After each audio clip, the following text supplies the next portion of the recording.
Hey, welcome aboard the LaserDisc Wolfpack THX CAV Special Limited Edition Podcast. We are going live again, and hopefully you can hear us. If you can't, scream in the chat, and we will check it out.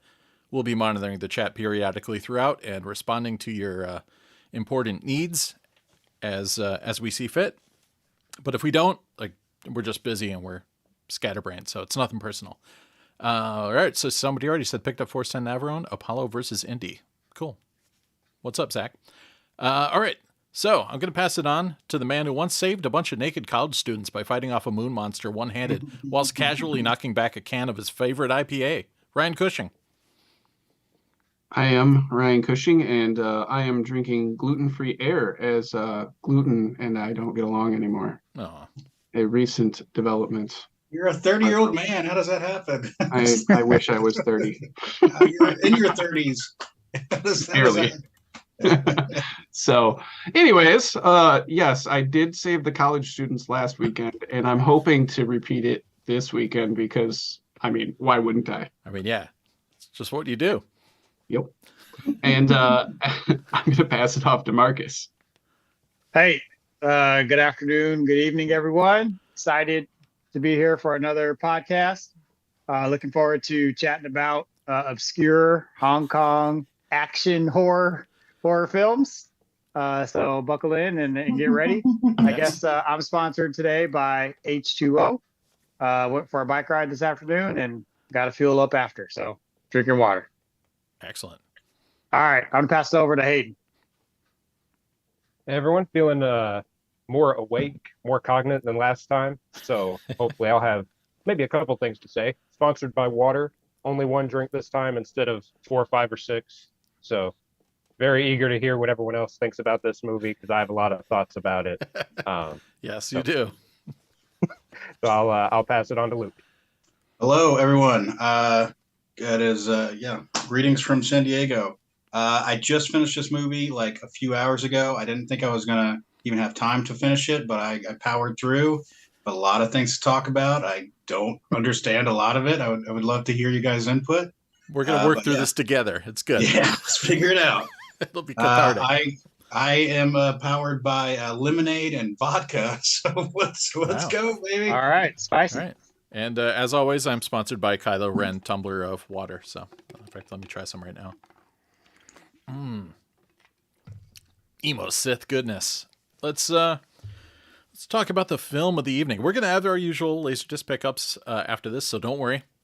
You're going to get plenty of flexes and fun things like that. I'm sure Ryan just got like a whole box of good stuff recently, I'm sure. That doesn't happen. All right, fair enough. But start off the evening with another film. I know ever since we've been drafting Marcus into the fold, we've been just watching the most mainstream movies possible, and we're not forcing weird, strange, obscure things on him. But this time, he said, "Enough! We got to do something just cool and normal." And we said, "Yeah, we'll go with Holy Virgin versus the Evil Dead." Safe pick, very safe pick here. Yeah, right. Exactly. Yeah, it's like Independence Day. Holy Virgin versus the Evil Dead. Yeah. So it's as common as speed. Yeah. Normally it's rather difficult to have everyone on a panel own a copy of a rare film such as this, or fairly rare. But times have been strange lately. And shout out to our friend Altman, who really should be on this panel because he was the original tipster that led to this whole journey. But Ryan, you were an early adopter of this whole Evil Dead. That you had the original LaserDisc, like the normal HK version right behind you, right? Right. Yeah. So I had this, and I got it in a trade. I don't know if I've ever seen it for sale. Luke might have found a copy for sale once, but I actually have the other one. Oh, you have the Qualivision pressing, right? Is it the QVP one or whatever? Yeah, that's Yes. Qualivision. Yes. Yeah. So it's the same cut. Both of ours are the same cut. Exactly. But they're just I've never seen them come up for sale. I'm sure they have, but they just don't. And then Luke made a bootleg VHS, right? No, I did not. So it goes back to this guy right here. Oh, that was it. Okay, yeah. The Gold Ninja Blu-ray here. So this is I talk about him a lot. He put out this Blu-ray a while ago, and I never watched the movie, but I liked him talking about it, and I just that's awesome. And then I looked up, oh crap, it's on LaserDisc. Oh crap, there's one on eBay. I'm going to get it real quick, and then that's that's where I ended for a while until this Yeah. craziness happened. Yeah, so Altman spotted it and was like, "Hey, check it out. I just got it. It's legit. It's the disc only." And I'm like, "Okay, well, I'll buy another one and we'll see what happens because there's no way he's got two of this disc because it's rare as hell, or Yep. so we thought." And sure enough, it comes a few days later. He's in the same state, but I think he's like down south of me or something.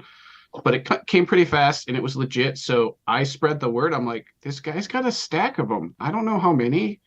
So we all just started buying a couple extra copies. We're like, oh, we'll just grab them and see what happens. Yep, I grabbed one. And we all got them without these nice fancy jackets. But we've had enough time since we started purchasing them that Hayden went to town. Yeah, Hayden, tell us Ooh, about this Hayden's the custom man. jacket. Yeah, I mean it's based on, I mean, you guys know, but for those that don't, it's Maya, the video label that put this disc out, had a line that I believe is just called the Maya Gold Collection, where they basically released their discs with these two-tone covers that had gold leaf printing on them. And those were pressed on gold discs, which was really kind of the cool thing about it. But since these didn't have any covers, and I happen to work at a print shop, I thought I would put together this cover that's based on the gold collection. So these, on the last show, I had shown the one that I had. These and what y'all have are actually different. These are printed on vinyl, laminated with vinyl laminate. That then has the gold vinyl, which is cut out and applied by hand. And then that is all put onto school, like high school poster board, like you'd use for a presentation or something. And then very meticulously, very professionally, I think, folded together and sealed with Gorilla Glue. I did appreciate the custom cover. Yeah. Custom cover Yeah. designed by Raiden Thunder on the back. That's a nice touch. Yeah, can't put my real name on. I'd hate to have some suspicious suits show up at the door, wanting to know where these come from. Yes. The Chinese Maya Corporation coming after you Yes. after all these years. Yep. I would Hey, like Max. to say, Hey, Max. Hey, there we go. Perfect. Yeah. so my wife is not impressed, at all by my LaserDisc collection anymore. But when this came in the mail and I showed her, she was very impressed. She's like, "Oh, that is so awesome! I want that job." Yeah, this one overwhelmed my house as well. I'm like, look, my friend made this because he's crazy. And Yeah, my oldest son had lots of comments about this. He thinks you're a professional, by the way. I mean, technically I am. I mean, yeah, we like to knock you down a couple pegs. Yeah. Perfect. So yeah, we've had this movie long enough that we all got a custom cover from Hayden, Yes. which took time. And everybody, or a lot of us, might have bought a couple extra copies. And I messaged the guy and I was like, "What's going on? Like, how do you have this super rare LaserDisc? You're obviously not printing it." And he's like, "Yeah, I picked them up at an auction and I have a whole pallet of them." said 600. They're on eBay right now. They're Yeah. under Blu-rays. Everyone in the but chat, they're go like- and pick up a copy right now. Before Yeah, you despair. exactly. They're like It's cheap. $5.99 with Yeah. free shipping. So pick up a copy or two. They're Yep. legit. We keep saying They this is going to have be a like jacket, the but, Christmas like- present of the year. Everybody's going to get a copy of this. Yeah, exactly. And I mean, it was like super rare up until this point. So if you're into Cat 3 Hong Kong films that are just completely crazy and action filled and everything else, Yeah, more This boobs is- per capita than a lot of other films. Yes. Well, the well, first, if you first watch quarter the of it, LaserDisc the boobs unrated got to version, disappear. not the, They show They up make a on comeback site at the too. end. Let's talk Yeah, about that. it's like the Yeah. first half hour is boobs, and then the last 15 minutes is boobs. Yeah. and then there's like Long enough for you to insane forget about fighting in the whole middle. Yes, pure fighting. Yes. But yeah, for those that don't know, Category 3 is, well, I think that started in the late 80s in Hong Kong. So it's like, yeah, the craziest of the films. It's like beyond, it's like R-rated, but kind of edging more towards unrated or X. So there's some crazy stuff.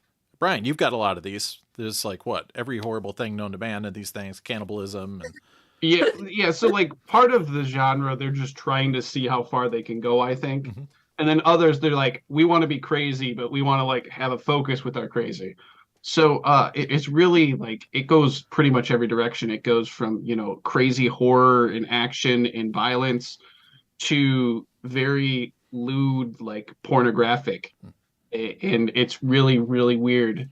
So yeah, if you buy it just because it's Cat 3, you might want to do research on what it is, What you're getting. like what you're Right. getting, like because the titles don't always make sense. Yes. So certain ones that seem like innocuous are like porn, and certain ones that seem like porn are action films that they just happen to add sex scenes to get it to Cat 3 and lots of blood and violence, because why not? Yeah. And then there's this movie, which is all of the above. It's everything. It's like kind of softcore, a little bit action guns, action like wuxia, like old. It's like almost like a period drama, except it's not. It's just Cambodia. It's got everything. It's got horror. Oh yeah, Luke's and already scared. He ran away. and it has the great action sequences where they've sped it up just enough that you I can love tell, but it just makes batshit sequences because of it.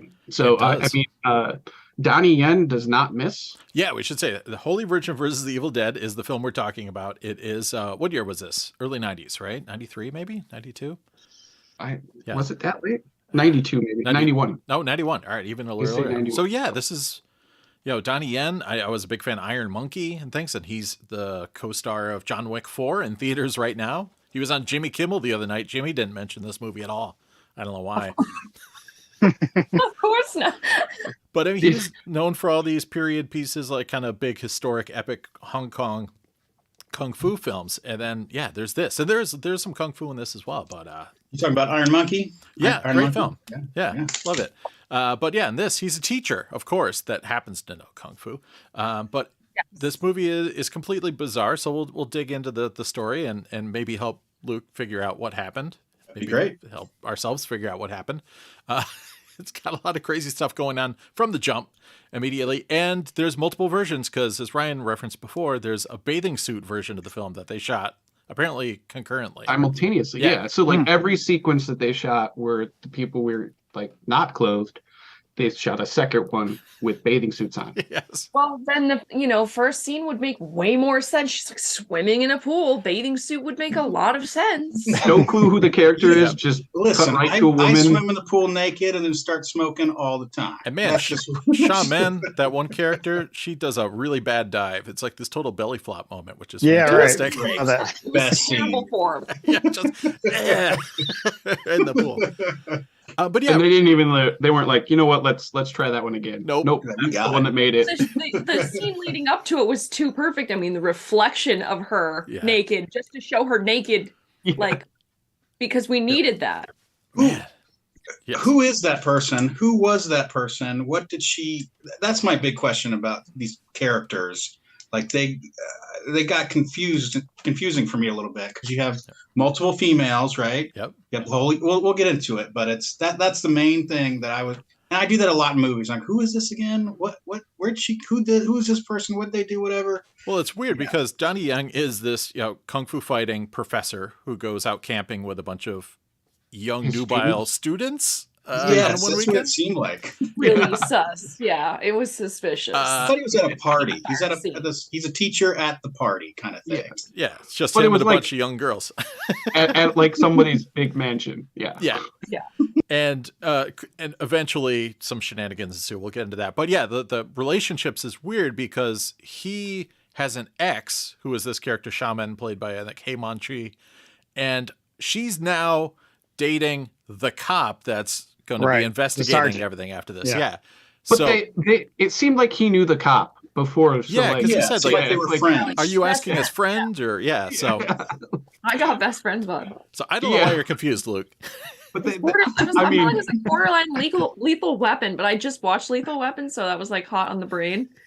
Yeah, I mean, there's a lot of like kind of touchstones. I was getting a lot of Big Trouble in Little China vibes because there's a villain that's very Yeah. like Lopan-esque in terms of harvesting this young woman shaman, and yeah, What are you it's talking wild about? stuff. I just watched the movie. I'm not sure who you're talking about. Oh, yeah, the kind of main girl that's Yeah, her name is that Shaman. doesn't die. Yeah, shaman. Yeah, the shaman. I keep. Which is a name. She's the of course. daughter of the professor, right? That had the book. Is that No, is that shit, what you're that's talking the about? other one. That's Smart Chor. librarian girl. Chor Chor, Yi-yan. Yeah, that's played by Kathy Chow. She's the turtlenecks. There's gonna and she's not turtlenecks. even credited on IMDb. Yeah, it's weird. I That's messed up. Yeah. And So anyways, I love that this his buddy moon is named monster- Chow Yun Fat, by the way, in the movie. Yes, I caught that. Yeah. That was funny. this moon monster Yes, we murders these Moon girls monster. for Yeah. Donnie Yen, that Donnie Yen was with, but he just gets knocked over because he like put up a kind of a fight. So you're kind of like, oh, he kind of knows fighting, but he's not great at it. At and least. he went to the bathroom, so he came late to the fight, I guess. Yeah. And then like the cops start investigating because all these girls are dead, and he calls the cops, and that's when he meets Chor. Yeah. Who's the librarian who just happens to have a book on this moon monster. Yeah.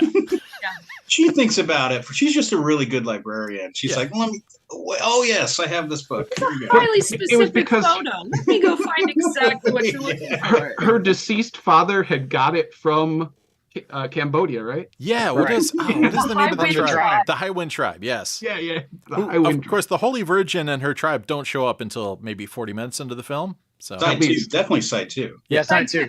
we had established that there was some plot growth, not character growth, but at least some plot. but I mean, the Moon Monster, he's amazing. He's like half cowboy, half Hesher. He's like ready to go to like a line dancing competition and then a heavy metal concert later that night. He's got a cool He rip. looks like jeans. Lost Wait a minute. Yeah. That's the Moon Monster. Is the white cowboy hat guy? Yeah, I he's thought got that- like the I duster thought and the I ripped thought jeans. this other guy that I thought was Japanese that doesn't talk. I thought he was the Moon Monster. The guy from the beginning. I'm with you, Luke. I thought Yeah. he was the moon monster, and the other Yeah. guy, I couldn't figure out who he long-haired was, but guy. he was controlling him in some way. Yeah, the long-haired guy is the Moon Monster. Yeah, the guy with the unfathomable drip that's off the chart. Exactly. Hayden knows. Yeah.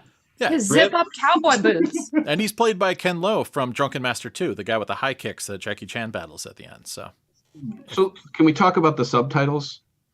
they're great. They were times that they really did not make They were sense. Yeah, I well, liked when she was riding with the horse and she's going, like the yeah, and it's just saying cry. Yeah. So the Blu-ray has, I believe, the same print. I don't know if it's the exact same one they use on lasers, but the same run of prints because it has the same exact subtitle issues. So And like a lot of HK, I think Marcus is about to mention that they get cut off on the sides a lot. Yeah. yeah, I tried to adjust my aspect ratio, and it didn't help. Yeah. Even in 4:3, it was still cut off.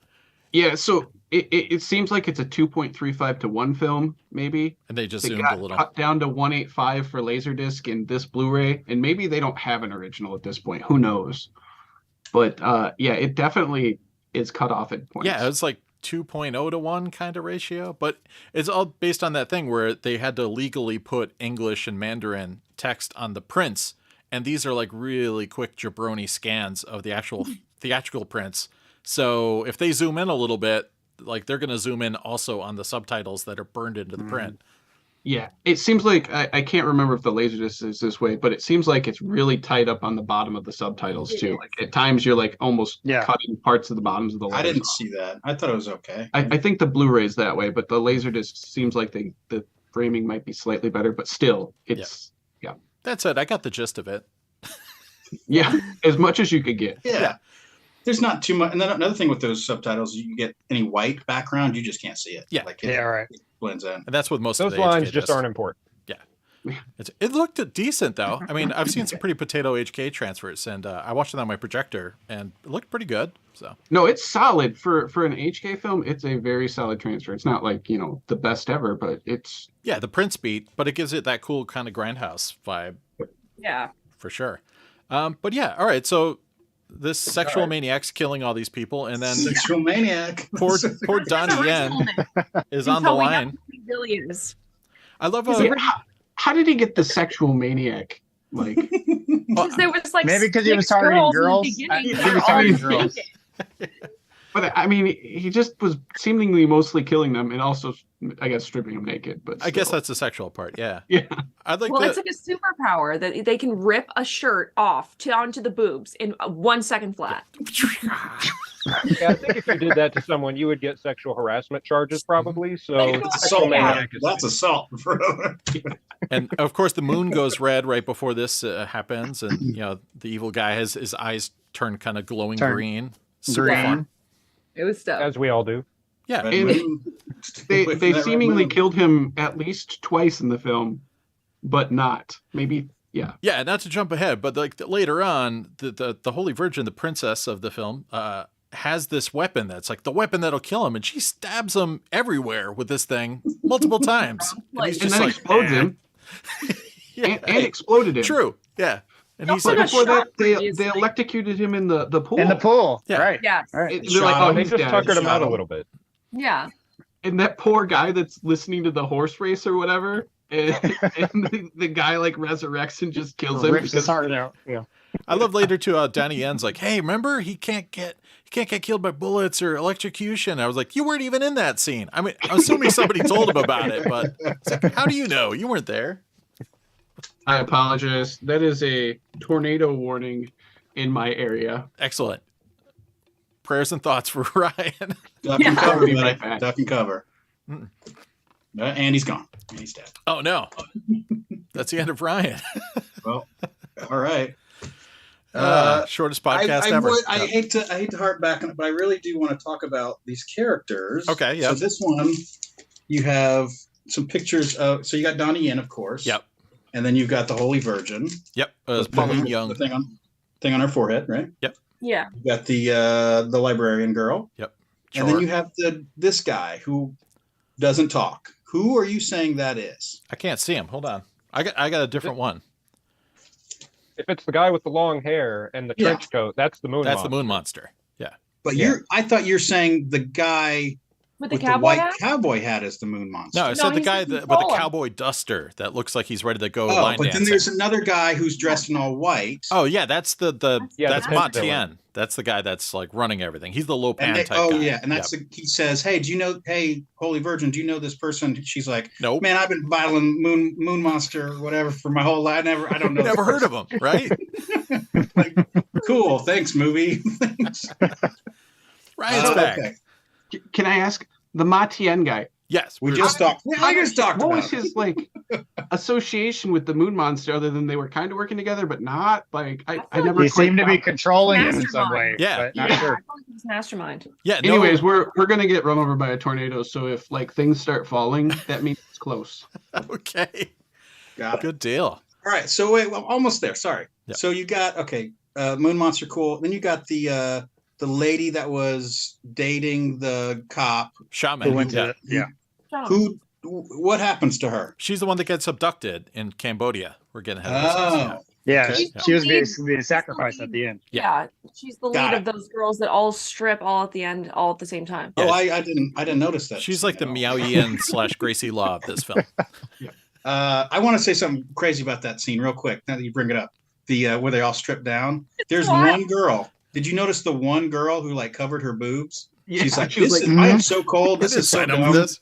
What am I doing? And she's like, oh fuck, I'm on. Waiting for the bathing suit version. Yeah.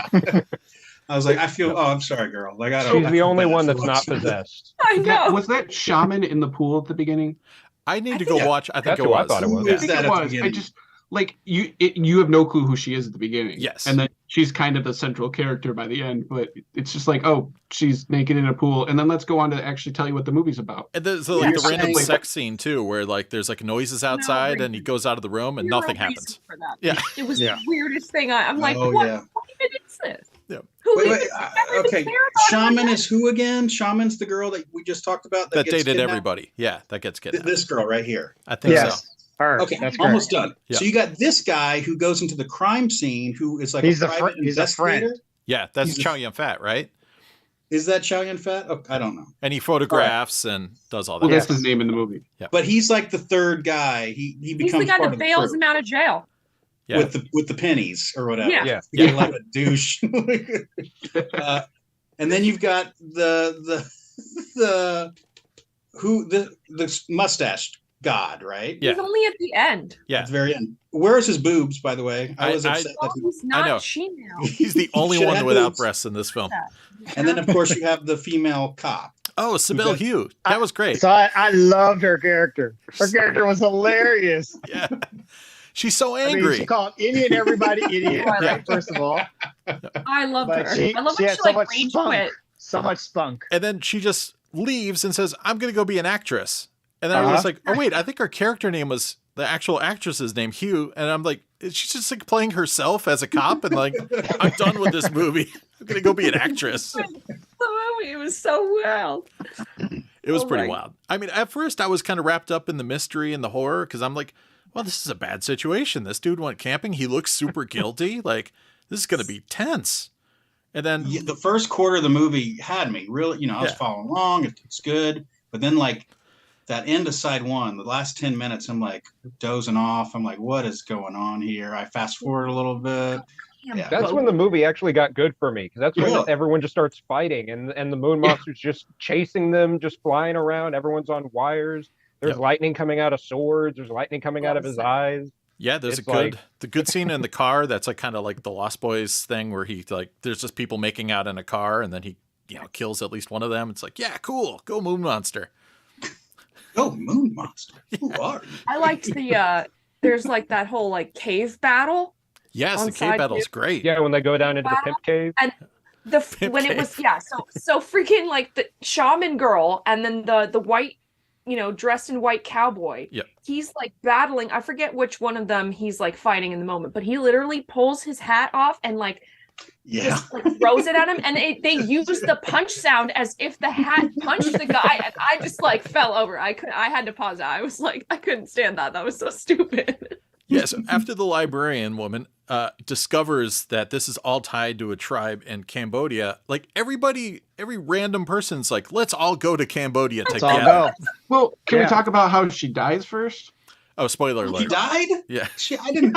Yeah, Chor gets killed. Whatever. Like, because you'd think that she would have come along with them to Cambodia. 100%. And you kind of thought that Donnie Yen was like sweet on her for a little bit because he came 100%. and visited her at the library. She's gorgeous. He brought her food, and then I thought she was a final girl for sure. And Hitchcock twist. Boom. She's dead. Yeah. How did she die? I did not catch that at all. It was the weirdest death I've ever seen. She just like, and they freeze framed on her. And that was that. She just like, and then maybe we only see trouble. Maybe we only see her death in the bikini cut. Yeah, maybe that might happen. There are some interesting edits for sure. The Blu-ray does have clips of the bikini cut, but does not have the whole thing. I was kind of upset by that. I would have liked to have the whole version. Yeah, then you could have watched it with the family. Of course. But yeah, so once they jump to Cambodia, like it definitely switches gears. It's like they're so bizarre. Yeah, it's like kind of like an adventure action movie with guns and lots of fighting and Ma Tian's compound and Ma Tian's like motivations as the leader of this whole thing are super vague.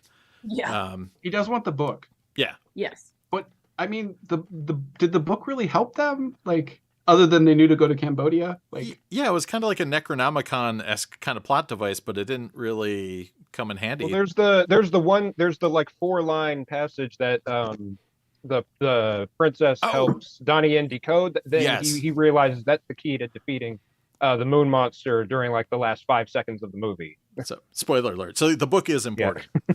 I take that back. All right. So also when we are introduced to the tribe and the princess and her father, she's being courted by the young Prince Wolf, who has a flaming turd emoji on his back. Did I see that right? I saw that as well. What is up with ahead of its time? Yeah. Ahead of its time. Nobody knew about poop emojis back then. I don't know what that was about. And like, it seemed like at some point he was going to like pull some shenanigans. I'm like, oh, it's going to follow him pulling shenanigans on the tribe. Nope. No. Dude's completely like this huge scene kind of establishing him and then just gone. Yeah, he's like, maybe come back tomorrow. I'm not prepared. I can't fight Princess White today. Yeah. And she's just a baller. Like, it's just like this princess in this like white dress, and you're like, oh, okay, like they're gonna like, get married or something. Wrong. They go into like a fighting sequence. Yeah, I mean, her first fight with the Moon Monster is cool. She just like shows up and is like, "Hey, Moon Monster, come here, get some of this." Like, doesn't she have like a horse, or is she in like a carriage with a horse or something? Yeah, she was like, cry. Cry. As one does when. Yeah, it's like so old. Like the subtitles.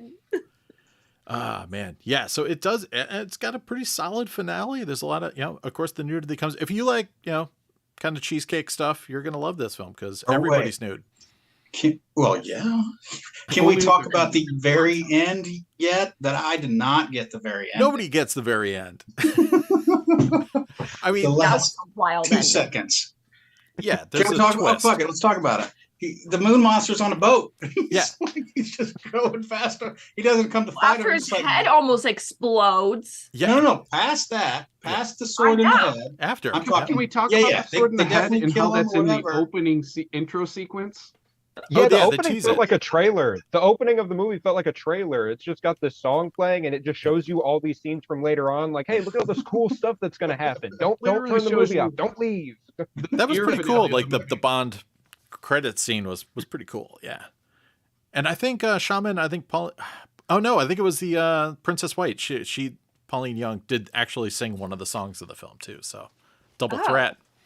Oh, was it that scene when they're traveling through Cambodia? There's just it's like random a Disney scene. travel montage. Yeah. I wish there were English subtitles for that. I want to know what the song's about. Yeah, we're gonna have to get a copy of the soundtrack album or something. Luke, find that. Is that the one scene where it's just it doesn't have English subtitles at all? It just has like Chinese. Yeah, it's just them like riding horses through the woods on like a travel montage. Yeah, it's amazing.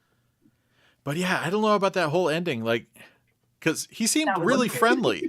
He was like in a suit and tie. He was just a nice dude. You'd see, and they said that's the moon monster. Expelled the moon monster. Like the moon monster was like an entity that like was in him, and then they shot it out and it went into the sky, and then he was like, "Hey guys, thanks." Yeah, my guess was either he's free and unpossessed and cool now, or though he had way much more swagger as the moon monster. He wasn't like walking down the street. Yeah. He was on a boat. Sword to the head. Like, how is he just big? Unless he's still the moon monster. They were talking about like the moon and the sun, so I thought either maybe now he's possessed by like Sun Buddy. So the sequel will be like Holy Virgin teams up with Sun Buddy and they go on adventures. I don't know. Holy Virgin versus skin cancer. Ooh. What are you gonna do? Yeah, I don't know what that was about. Anyways, all right. But so it felt like they wanted a sequel or something. It was a wild ending, and then they I don't know if anyone in the movie wanted a sequel. Yeah, supposedly Donnie Yen has talked righteous smack about this film over the years, so no wonder they didn't talk about it on Kimmel. Apparently, he's not a fan. Oh, that's a shame. Yeah. All right. So I can't believe he wouldn't want to be associated with 30 minutes of nudity and fight sequences. Just literally grabbing a shirt and it just is completely gone in 1 second, just down to the tits. Explodes. Insane. Yeah. I've never seen such a thing. It was just like whoosh. I was whoa, okay. The whole movie is that power. Oh man. Yeah. So did everyone actually enjoy the film, or? I mean, yeah. Yeah, I enjoyed it. I watched it twice, so I'm going to say I enjoyed it. I enjoyed parts of it. You actually screened this for friends, right, Hayden? Yeah. So y'all Ryan convinces us to get this movie, and then I get it because it's $6, and I figure I can make a custom cover for it, and then that's y'all with might shipping. want something. $6. That's with shipping. Yeah, so that's a good deal. That's So I get it, and I'm just like, hey guys, y'all need to come to some of my friends. I'm like, hey, we need to have a movie night. My LaserDisc friends hooked me up with this movie called Holy Virgin versus the Evil Dead. And, 5 seconds into the movie, during the opening sequence, they're just like, Hayden, I think your LaserDisc friends tricked you into buying porn. Like, yep. Fair enough. Yeah, everyone had a good time. It was, we were laughing the whole time. And I rewatched it again last night. And I mean, the action sequences are like actually pretty fun. Yeah. The movie really just kind of reminds me of if like a heavy metal sequence, like from the movie Heavy Metal, were a whole movie. Mm-hmm. Yes. That's just kind of what it reminds me of, where it's like you just have cool action, crazy stuff going on, incomprehensible nonsense, random nudity, back to the main plot. Yeah. My two favorite scenes in the whole movie was when Donnie Yen thinks he sees the moon monster walking down the street, and he just tackles this guy and grabs his head and is just mashing his head into the concrete. And then the guy gets up and he's fine. He's just a little bruised up. Yeah. Like, stop being confused with someone else. Stop dressing like the moon monster. And then later on, when they're in Cambodia, maybe they just had access to a leopard and a tiger Oh, for just yeah. one scene. Yeah. And she just draws her sword and aims it at the leopard, and the leopard just plays with it like it's a big kitten. This is very clearly a tame leopard, Yeah. and he just rolls over. Does he and call him a name then or they just go on to something? the or- next scene. She called it a bastard. That was it. wild. Yeah. It was wild. Yeah, she had him sit down. Yeah. And he just sat down on command. He commanded it to like sit. That was so crazy. Oh, man. Good times. It seemed they were in the same shot with that leopard, but not with that tiger. I didn't No. see that with that tiger. That was definitely stock footage of a tiger that they just found. And Oh, yeah. Classic stuff. All right, so yeah, Marcus, this one over. Did you watch it with anybody or just by yourself? No, I did not. There's no way I could have watched this with my wife. That would not have flown Yeah. with all of the movies in the film. I know I watched it by myself. I did enjoy parts of it. Like Hayden mentioned, the action was awesome. I wish I was able to follow the storyline a little bit better, right? Because it was kind of all over the place. Oh, yeah. But generally, no, I enjoyed it, and there were some cool characters. Character development wasn't great, as we've noted, but I really was feeling that female cop. I really wanted to know more about her. She was great. I really liked her.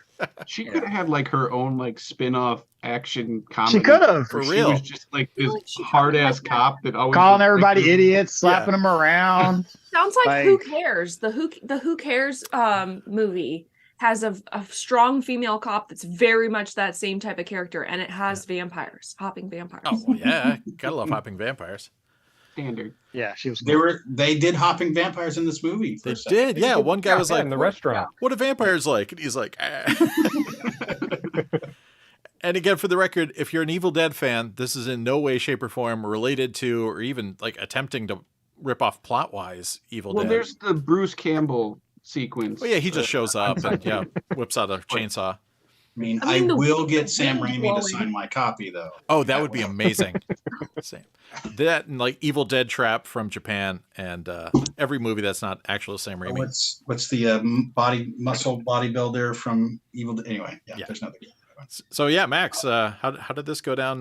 Did you watch this group? I watched it alone. I watched it alone. I took notes because there were so many things that were just hilarious to me. I actually really liked the soundtrack because it had like a synth and sequencer vibe, which was really cool. It did have a cool soundtrack, yeah. And then I mean that the guy with the cowboy hat really just I wrote that like twice. It would crack me up so hard. And then there was that bridge over the Piranha Waters when he's just Yeah. up on the compound and he's just kicking everybody's butt and he like throws the guy in the water because they just think it's water and he just gets eaten and they're like, like Flesh-eating fish. yeah. Yeah. And then they were just like in the cave and they were just back to back with guns all of a sudden. And I'm just like, this guy, wait a minute, this guy is a history teacher. Yes. What is he doing? Like Well, if he's a history teacher, you got to assume he may also be a coach. So he's, Yes. he could be well equipped for all this. It's a stretch, but we'll go with it. Yeah. yeah. Well, There's a lot of stretches in historical this. precedents where history people, go find relics and can fight with Oh, whips yeah. and such. Oh so- yeah. What? There's I mean, It's definitely that. what? Yeah, so it's part of the history when you get that PhD. Fair enough. Yeah. Donnie Yen is Indiana Jones' like long lost cousin or something. Yeah, literally. With No, I boots. thought it overall like it was really it's worth the watch. It's something that's absolutely off the wall wild and you probably wouldn't see that somewhere else. Yeah, for sure. Except at Hayden's house. Yeah. Absolutely. Yeah, Luke, you're fresh. This like just happened for you.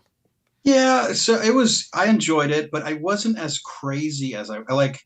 I just watched a crazy movie, and I hope Hayden talks about it later because I sent him a bootleg copy of it. But that movie was insane, and then this one was good. I liked it. I enjoyed it. It was great. But I was looking for more like that one scene with the sword in the head. I wanted it to all be that. I wanted it to be insaneness. But my favorite scene I do want to talk about is the sex scene where she drinks wine and then spits it into the guy's mouth. I'm like, that is disgusting. Yeah, it got like 9.5 weeks for a hot minute there. Yeah. Like, what's going You on gotta here? go. You gotta- Yeah, she doesn't mess around. Yeah. Yeah. Good times. You gonna keep your copy? Of course. All right. Of course I'll keep my copy. Yeah. Copies. Ryan, did you watch this again because you watched the original like way back, right? Yeah, so I made sure to watch part of the one I bought on eBay just to make sure it was exactly the same, which it was. The mint marks are basically the same. They're a little bit different, like they're a second series or whatever. Technodisc, right? I think it's Kure, but Is I it? could be wrong. All right. And then I watched most of the Blu-ray just to make sure it was like the same, and it seemed like it was. Do you think someone just ripped a copy of the LD, or no? The Blu-ray is definitely sharper? an upgrade, but like you can tell it's made from the same print or the same. Yeah, so these Blu-rays are, he's not doing it officially. He's not. This was back when he wasn't making his own whatever from the prints. Like he most likely just stole it from a LaserDisc version or wherever he could find it. Yeah. Or he found a theater print that someone scanned for him or something. Maybe it would have said, like, this was pretty early. I don't think he was doing that back then.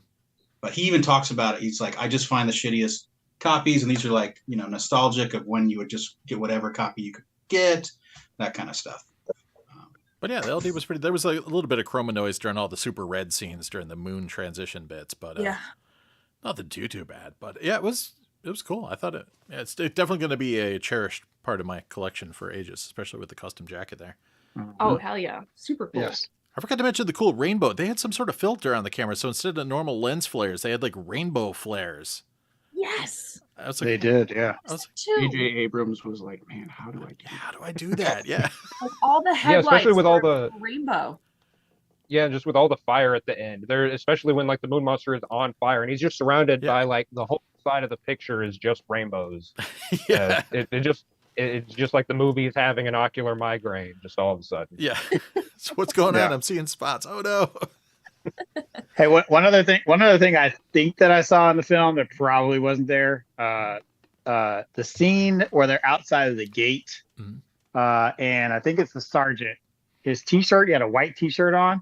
I swear that was Mike Tyson on his T-shirt. Oh. To the point where I rewound it and like freeze framed it to see if it looked. It looked a lot like Mike Tyson, but I'm not 100% sure whether it would be or why it would be. They Seemed borrowed his random. tiger. Maybe that was payback. You got to wear my shirt in exchange for my tiger. Right. But double check that. Maybe we could see it better on the Blu-ray. I gotta watch whether that. it's actually Mike Tyson or not. I mean, I think everyone Give should me a timestamp. cosplay as the Moon Monster. At least Hayden should go out as the Moon Monster for That's just Halloween. how I want to dress every day for the rest. Like the Right? trench coat, obviously, maybe I can't get away with that, but the shirt, the pants, the boots, the hair, I'm growing my hair out again. I'm getting the rest of the outfit. I would just wait for someone to throw him a guitar at some point and you just start shredding. He was stabbing definitely people very with the Lost guitar. Boys to me. He was very like near dark. Yeah, there was some cowboy Lost Boys vibe. vibes a few times for sure. Spencer's in the chat too. What up, Spencer? Yes, it is not an OMD officially. And sorry about like the third wheel friend who just didn't make it after you thought the cop wasn't going to make it. Oh, Chow Yun Fat? Yeah. Like that was the best part. You thought the cop wasn't going to make it, and then bam, he's right back into it at the end. It's so good. Yeah, shout out to, was it Ben Lam was playing the cop? Yeah, and then Chow Yun Fat was not actually played by Chow Yun Fat. That was just like his character's name. So What if it was? That would have been nuts. like pull a mask off and like, it is Chow Yun Fat. Good times. So yeah, we obviously recommend everyone go to eBay and buy a copy for their friends and family. So $5.99 shipped. he has, if every LaserDisc collect 600 of these things, right? He said some crazy number, a pallet of these. We can all have it. He's going to be buried with them. So do your part. Promoting it just because we can. Yeah, we're not officially sponsored by Holy Virgin versus the Evil Dead on LaserDisc. Oh, but I am. I'm totally getting that. You got paid? Oh, Yeah. Well, I got a lot. man. All right. Anybody have any final thoughts about this film before we go into pickups? Don't hesitate, just watch it. Yeah. I mean, it was a lot going on. I'm glad we had a Monster go to hell. monster go to hell. I would definitely watch it with someone else so you can ask questions, maybe they'll pick up on something that you didn't pick up. So this is good. This is good that we've done this, so I understand it a little bit more. But yeah, it's a little confusing. It's a lot of fun. Somebody just gave a shout out to the Red Queen Kill 7 Times on Arrow. That's a really good film. Definitely recommend grabbing that. I don't think it's on LaserDisc though, so sadly. But good times. We'll save that for later. Thanks again, Hayden, for making this jacket come Yeah, Yeah, amazing. Of course, I'm glad Exciting. y'all like them. Impeccable timing there. That was insane. Yeah, I got mine Yeah, about I 2 was days getting- ago. Yeah, I was kind of doing like different test prints and things because the first one I did, the main reason I didn't like it was because it was very thin and very floppy. I've thrown it away by now, but it probably had a million creases in the spine just from existing. So I wanted to make something just a little nicer that could actually be handled without falling apart. Yeah. The Did you most take impressive. Oh, sorry. Go ahead. The most impressive thing for me is you have the spine number. You have the Yeah. MLA. Yep. 4. Yeah, I look 'cause, for it. I'm like, oh yeah, he got it. He knows what he's doing. Yeah, no, the scans that Ryan had forwarded to me of the original cover had all that, so I Is wanted this to where try you got to. this from too, or down here? Yeah, that's mostly? where I got Yeah. all that information. And I just, retyped it, found the logos and everything online. So yeah, Google Translate was very useful for getting the plot and everything. And, the online, you can upload pictures and have it extract the text. So I was able to do all that pretty easily. That's dedication. I mean, Oh yeah, that's what I'm about. I have learned that over these past few weeks. Our buddy Bill was supposed to do you were going to have the two of you fight over who could make the coolest custom jacket, but we haven't seen his custom jacket yet. So I think Word is he's still working on it. So yeah. So I think Well, you if he win by outdoes default. me, I'll buy one. All right. Good I'll deal. get us another copy. So hopefully Spencer's going to buy a copy right now on eBay, yeah, and I you mean, can all join. they're not going to sell out. Buy it. I mean, it's $6 and it's subtitled, and the subtitles are hilarious. Yeah. There's no reason not to get it. And they're mostly on the screen.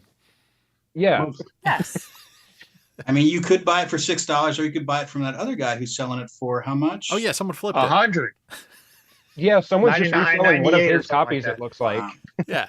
it's in the same brown stained paper sleeve. Yep, all ripped up. Just the worst time to flip something when the other guy's got an endless supply. He's like, I found it. It's amazing. I'm going to, oh yeah, baby. And then, oh, I mean, if you didn't ask him, you would have thought he's going to run out of the 30 Yeah. or so he's sold already. But now I think he's sold over 50. And Marcus, you said it looks like he's down to 5 or so, right? He's down to 5, yeah. And So- I didn't realize he had 600, and I'm glad I didn't pull the trigger on those last 5. Yeah. I would have thinking I was cornering the market. I mean, I do know some people that have probably bought at least 5 copies by now. Just, I don't know, for I reasons. definitely haven't. I will not be resleeving them, and I will not be reselling them at a later date. That will not happen. Oh, somebody over here has got a little cottage industry crapping up, huh? sounds like I'm going to be reselling it at a later date. I mean, hey, you're adding extra value to it. I mean, that jacket's like, worth bank alone.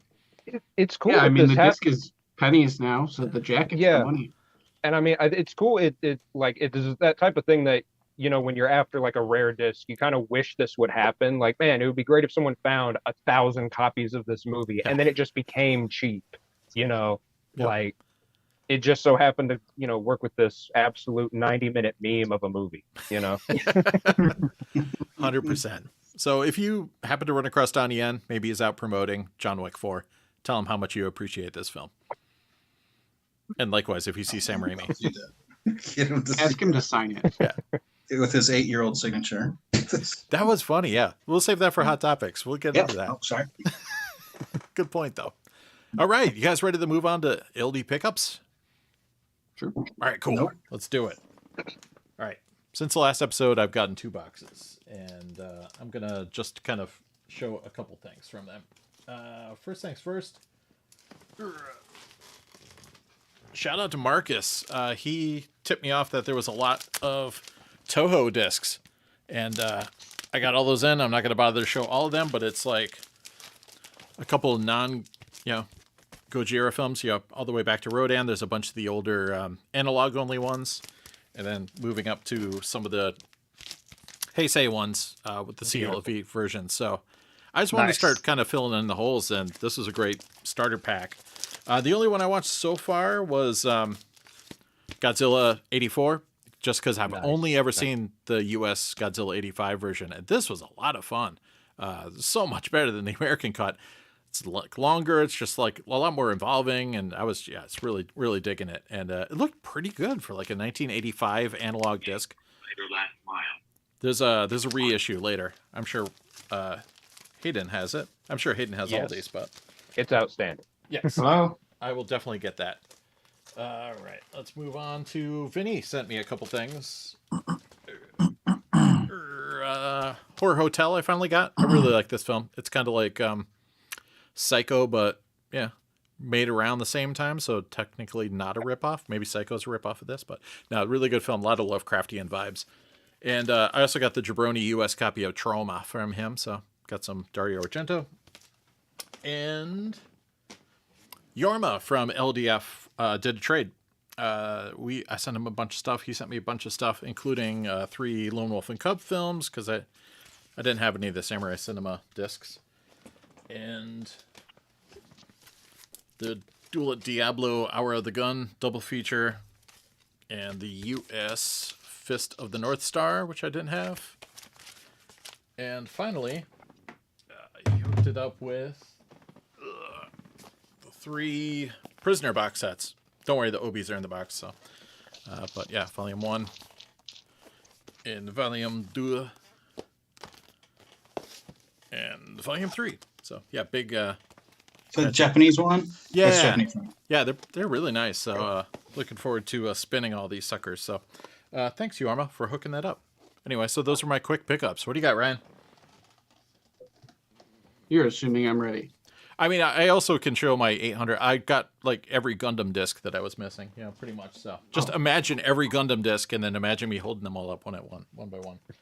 And we'll just cut away from me for a second. Yeah. All right, let's see. All right, here we go.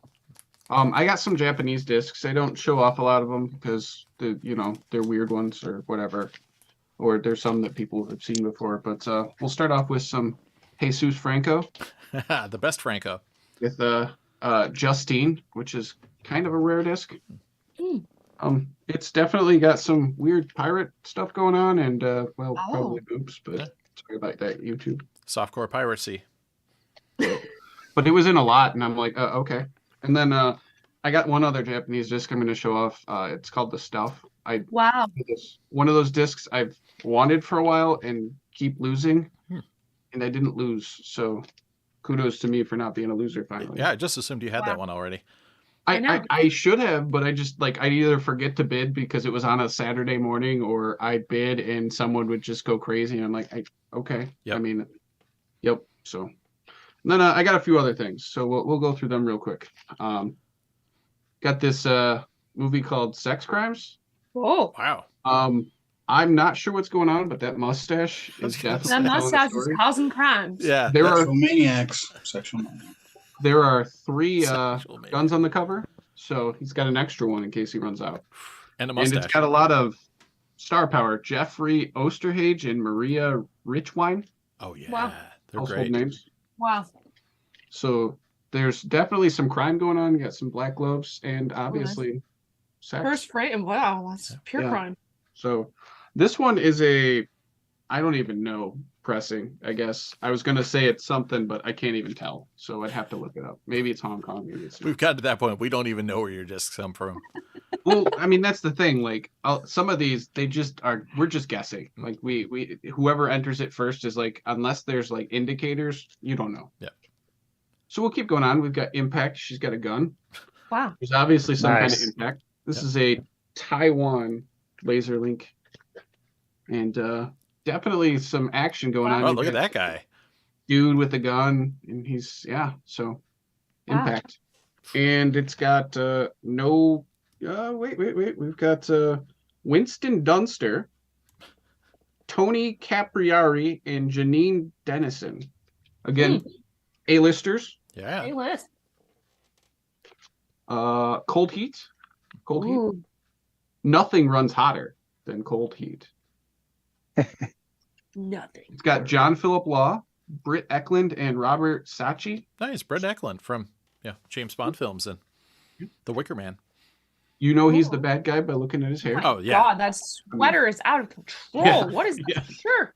Tell me what year this was made in the 90s. Oh, my gosh. Yeah. A hard 91 if I had to guess. No hero ever slicked their hair back like that. Yeah, right. I finally picked this up. This is not a porn. The first time I saw it for sale, I passed on it because I assumed it was. It is a Wings Hauser and Linda Blair movie. Wow. So It is called Skins, and I believe Like skinheads? yes, it's dealing with fighting skinheads. Aha. Yeah. Ooh. Definitely could have been titled better. Yeah. And maybe I a just different cover. assumed the skins was because they were naked. Right. That's why I'm like, oh, that's porn. Go to the next Yeah. photo. Like, whatever. And then I realized it was Wings Hauser, and I needed it. Yeah. There's reasons. The Stranger? Wow. Amazing. I have no clue what this movie is about other than she's got a shotgun or something on her back, and she's Got riding a natural motorcycle. talent. Is she disturbing the Dees? Is that what that says? It says Yes. disturbing Yes, the Dees. it is disturbing the D's. It is not a camera error. Good That is- enough. Yep. So this one is another Taiwan release, and here's the best part. That's Danny Trejo. Nice. Oh. Yeah. Dude. So Amazing. early Danny Wow. Trejo. Yep. Very cool. So I think there's 2 versions of this. I've never seen either one until I saw this. So Wow. definitely not common. Dangerous Jobs, also Love known as it. Harbinger. Hmm. This is apparently a TV movie, but Oh. it looks way better than a TV movie. Yeah. And there is some danger going on in the back. Oh. Wow. And some jobs. Some jobs, absolutely. Yeah. And it's starring Bradley Thomason, Hmm. Louetta Ernest, Daniel Murray, Claire Hansen, Norma Barbour, Henry LaPlante, and Precious Chong. All those Wow. A-listers. And Danny Wow. Trejo. And yeah, no, that was the one before. Oh, no, damn. He's not in all of them. And then I got this comedy, Wow. kind of an action comedy. It's called The Naked Truth. Wow. And I believe it's I don't even know what it is, but it's some kind of weird action comedy. And I saw the cover and I'm like, I gotta check it out. So That's amazing. I thought I saw Tony that- Danza for a Is that second. a plane? Is that a plane on the front? Somebody falling out of yes. Yes, Oh, it dude, is. yeah. It's got to be like an airplane, like It might be like a spoof top movie. I don't even secret. know. Yeah, I, just- I think it's a spoof movie. I saw it and I was like, it's so ridiculous. It's from, I think, Hong Kong. I don't know. All right. We're almost done. I got Midnight in St. Petersburg, Oh, like Florida? which is a Michael Caine James Bond ripoff with Jason Connery. Excellent. And who else is in it? I think somebody else. Maybe not. Hang on. Nope, nobody else. Okay. No. So it's a James Bond ripoff though. Nice. Incredible. Can't go wrong with Jason Connery cashing in. We got Man Killers. Uh-oh. Ooh, yeah. I mean, they're gonna kill something. Spencer's liking your Bond ripoff film, by the way. Oh yeah. I had told him I picked it up, so not a surprise to him, but yeah. Excellent. And 3 left. I got this one that I had to enter onto LDDB. It's called Carver's Gate. It's a Amazing. Michael Paré film. It's some kind of sci-fi film. I love it. Bad guy. It's got a barcode on it. I don't know if it's real. Uh-oh, we're losing people. Oh, no. And yeah, it looks amazing, but I have no clue. So Yeah, I mean, No- special no effects idea. and everything. That's cool. yeah, Yeah. I mean, there's apparently one other version from Singapore. This one's from, I think, Hong Kong, but it doesn't really have any information. Like, there's literally nothing on the disc to say where it was made. Because Wow. why not? Oh, Two Hayden's more. get some cover art love in the chat, so Nice. Wow. good job. Is he here? Did he drop off? Oh, Oh, you just Uh-oh. showed naughty What- stuff. I watched, this is Action USA, which is this amazing Oh. special effects film. The Action USA. What Yeah. What is she doing on the cover? Who is that person? I don't know, but the movie is ridiculously good, and it's all special effects. Apparently, this cover just should not be shown. But Wow. Vinegar Syndrome released it. Yeah. It was so good, and I can honestly say I believe it was one of those movies where it was made by special effects guys, starring special effects guys. So they just go balls to the wall. And I knew there was a Laserdisc. Never did I think I'd find it. That's super cool. And then last but not least, Dangerous Seductress. Oh, those are the which worst is- kind. which is an Indonesian horror movie with an American lead. And basically, this woman takes on the like killing people for this goddess to resurrect her, and it's just absolutely crazy the entire way through. Just killing and violence and insane. Moon monsters. Yeah, and there were 6 moon monsters. They go upstairs. Yes.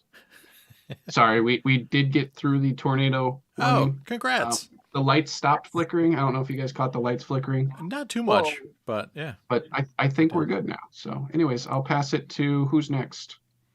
Marcus. Yep. I'll go. I'm ready. Yeah. Go upstairs. All right, I'm gonna start with box sets. We'll go there first, just really Nice. quick.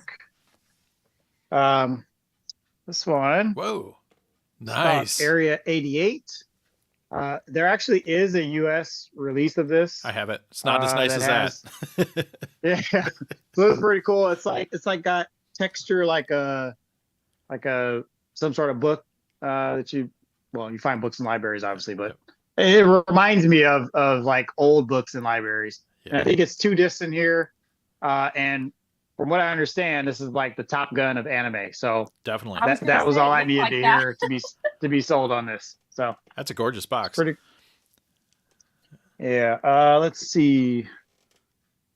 Been after this one for a while, and like Ryan, every time it seems to come up, it goes crazy on Yahoo Auctions, more than I was willing to pay, and finally won one. So this Good job. the conclusion for Dawn of the Dead. Pretty excited about that one. Nice. Yeah, I haven't been seeing that very often lately, so good job. Yeah, it's got the CD and everything, so Excellent. it's complete. I've had people like ask me to sell the CD, and I'm like, why would I sell? No, part don't of do it? that. No, Ah, no. We never break that up. All right, and then this one was an obvious. I had to go after this. Been after this for a while. Oof. Finally picked up Wow. Initial D, stage 1, or the first stage, first release. So pretty excited about this. It's got all the discs and all the extras excellent. that come along with this set. So pretty cool to pick this one up. Does it have? Is that the one with the printed like sleeves, like the inner? Yes, printed Yes. inner sleeves for I think it's like 6 discs or so, Very somewhere good. in there, awesome. 6 or 7 discs. That's Yeah. awesome. With different colors. All right, now usually I would not show test discs on on the Wolfpack, but there is a reason why I want to show these. So Everybody should have video essentials anyway, so yes, Yeah. you should. Yeah. But this one in particular, so this is the Japanese version, nice. and LDDB cited this as being IRE 0. Mhm. And so I wanted to confirm that. Thank you, because And nobody's I ever can done confirm that. It actually is IRE 0. Excellent. So should you want an IRE 0 disc to calibrate your screen to, you can source one of these and find one of these. There's also an alternative, which I was definitely not expecting this. Yes. So Yes. the test disc for wired television, this one is also IRE 0. Nice. So this would be an alternative to Video Essentials, should you be looking for one to pick up. No, excellent reporting, because that's just been a kind of question that people think about answering, but nobody ever gives us a definitive. Yep. I wish All I knew right. that about that test disc because I got it and then it's holding up a shelf somewhere. Oh.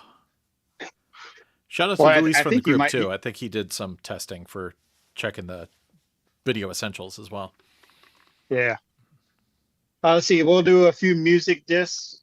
I think Max has these Excellent. I because love we've talked about these via DM before. But MTV, the first one, and so Volume 1 and Volume 2.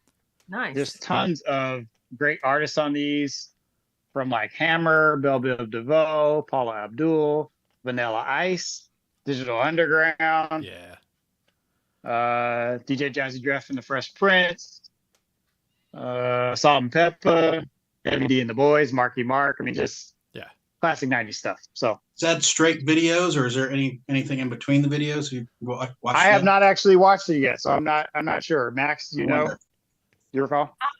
I know the MTV New Music Report discs have not a full video, and then they have little bits in between, but I think that those particular ones, the club party ones, I think they're just straight like full videos, like and just back to back, like MTV. Yeah. Nice. All right. Another music disc. Color Me Bad. Wow. Nice. So we were talking about this one recently offline. So I think there's 5 tracks on this. I think initially I thought that there were 3, but it features 3. But you know, before NSYNC, before Backstreet Boys, these guys were it. The Trailblazers in the early Yeah. in the early 90s. So Yeah. like manufactured groups, got, you know, people from, you know, diverse backgrounds, different looks. There's something for everybody in Color Me Bad. There you go. Yeah. Nice grab. All right. This one is one of, so originally, I think I mentioned this last time. So when we did the last podcast, Max had originally chosen this disc for me to watch. I had purchased, and she told me, she's like, get the one with the blue bar at the top, because this is the remastered version, and it's better than the original. Yeah. The original release. I lined one up on eBay, made the purchase, and then the guy canceled my order. The seller canceled my order. So this one popped up recently, and I snagged it at a fair price. Good job. That's a good one. All right, we got some more wrestling. So I had some Yes. wrestling on the last one.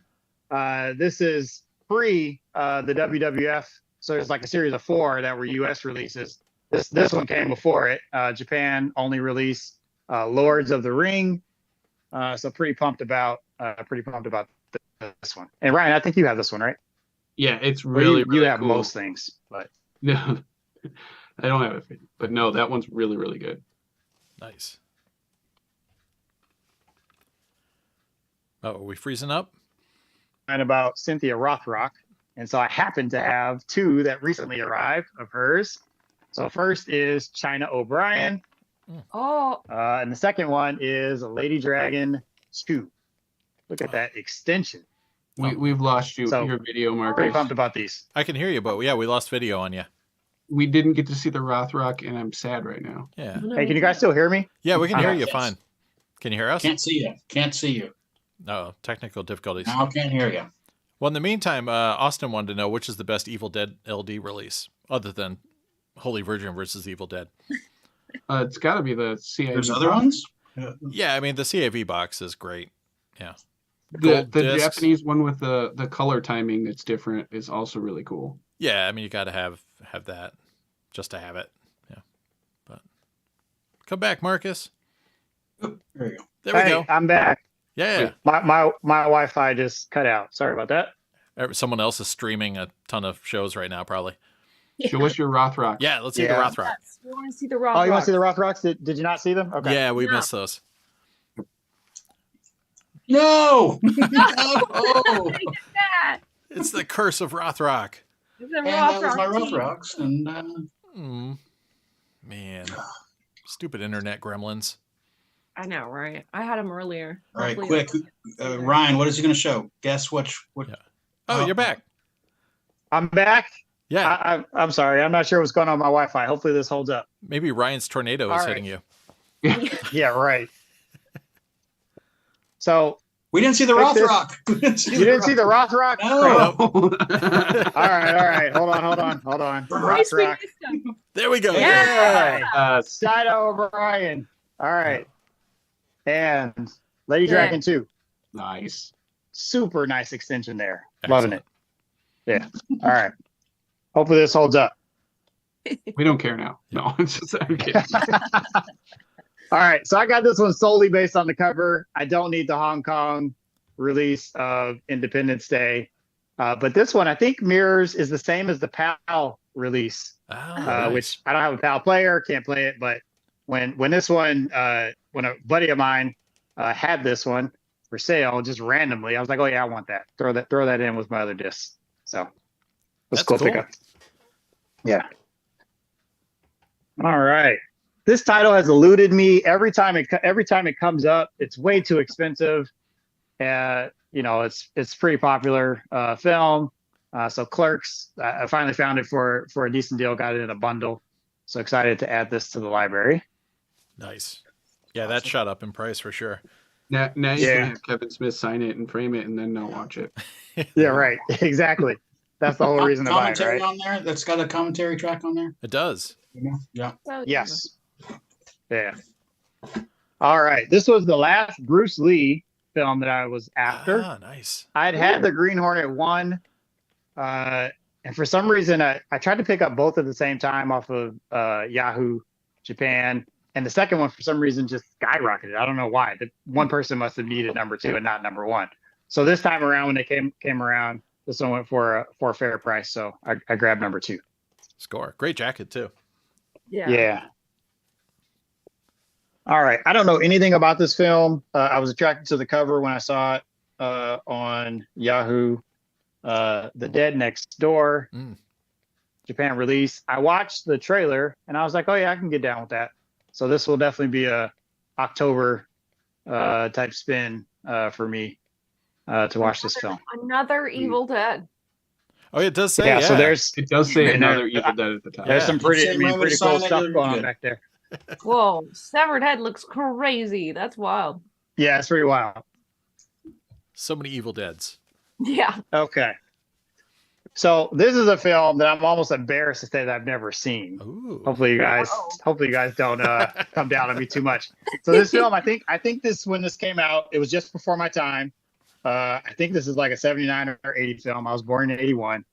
And I just my parents never showed it to me and it never came up, but found the signature collection of it. Oh, nice. So I'm really looking forward. Oh my Yes, God. I've never seen this. Oh I've my never God. seen this. man. Top 10 And movie. the very first frames that I saw of this were just like a couple weeks ago when I watched the trailer. Like I seriously have never seen any of this film. Oh, wow. I cannot believe it. I I'm watched the trailer. jealous. I'm like, how have I never seen this film? Oh, so great. The I clearly music heard is it so referenced great. in pop culture, but I've never seen it. Oh, well, you're gonna That's have a one good of time. those movies that the references are whatever, but the depth of the movie is so much better. Like there's just so much to that movie. That movie Yeah. changed my life as a kid. It's like, holy shit, you Same. can do that in movies? Like that's amazing. Yeah. I'm jealous that you haven't seen it, that you get to watch it the first time. But yeah, that's a big gap, bro. That's a big gap. Yeah, no, it really is. It really is. But I've never seen this. So Yeah. anyway, that'll be a soon to be spun title, probably pretty soon. Luke's gonna show up and watch it with you over your I shoulder. would. Fuck it. All right, Spencer another horror says it. film. Spencer Death said, "Shout out Weekend." Laser Mission from God, by the way. Oh, Laser Mission from God. Nice. So another horror film, Death Weekend. I usually see this one pop up without the Obi, but one finally popped up with the Obi, so grab that. This one's still in the shrink Score. as well, so super nice condition. Sweet. All right, let me move to the rest of these pretty quick. Hamburger. Yes. So crazy, wild comedy.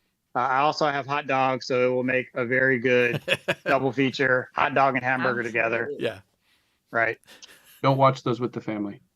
You can have No. a triple feature with fast food if you have fast food. Oh, I do not have fast food. I'll add that to the list. All right. Next one.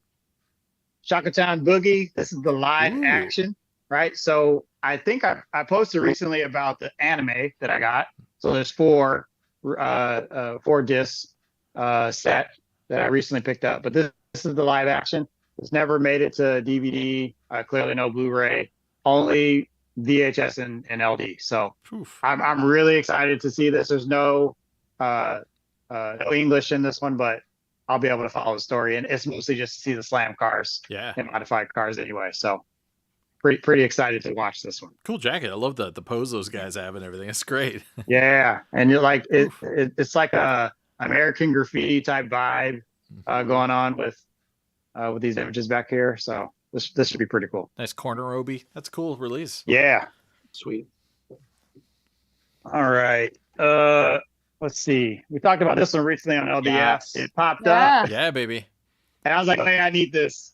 So Showdown, I actually did see this as a kid. Yep. And this should be fun. Billy Blanks is in it. Yeah, So he needs to be on the cover instead of these guys, but he does. Yeah. And I think he might. Is that not him? oh, maybe in the background. This is him right here. Yeah, there you go.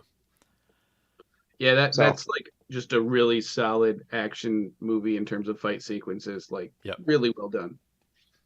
Yep. All right. And as is my tradition, I like to end with later releases. So we'll do a few late releases that were recent pickups. So the first one, Lock, Stock, and Two Smoking Barrels, I've been after.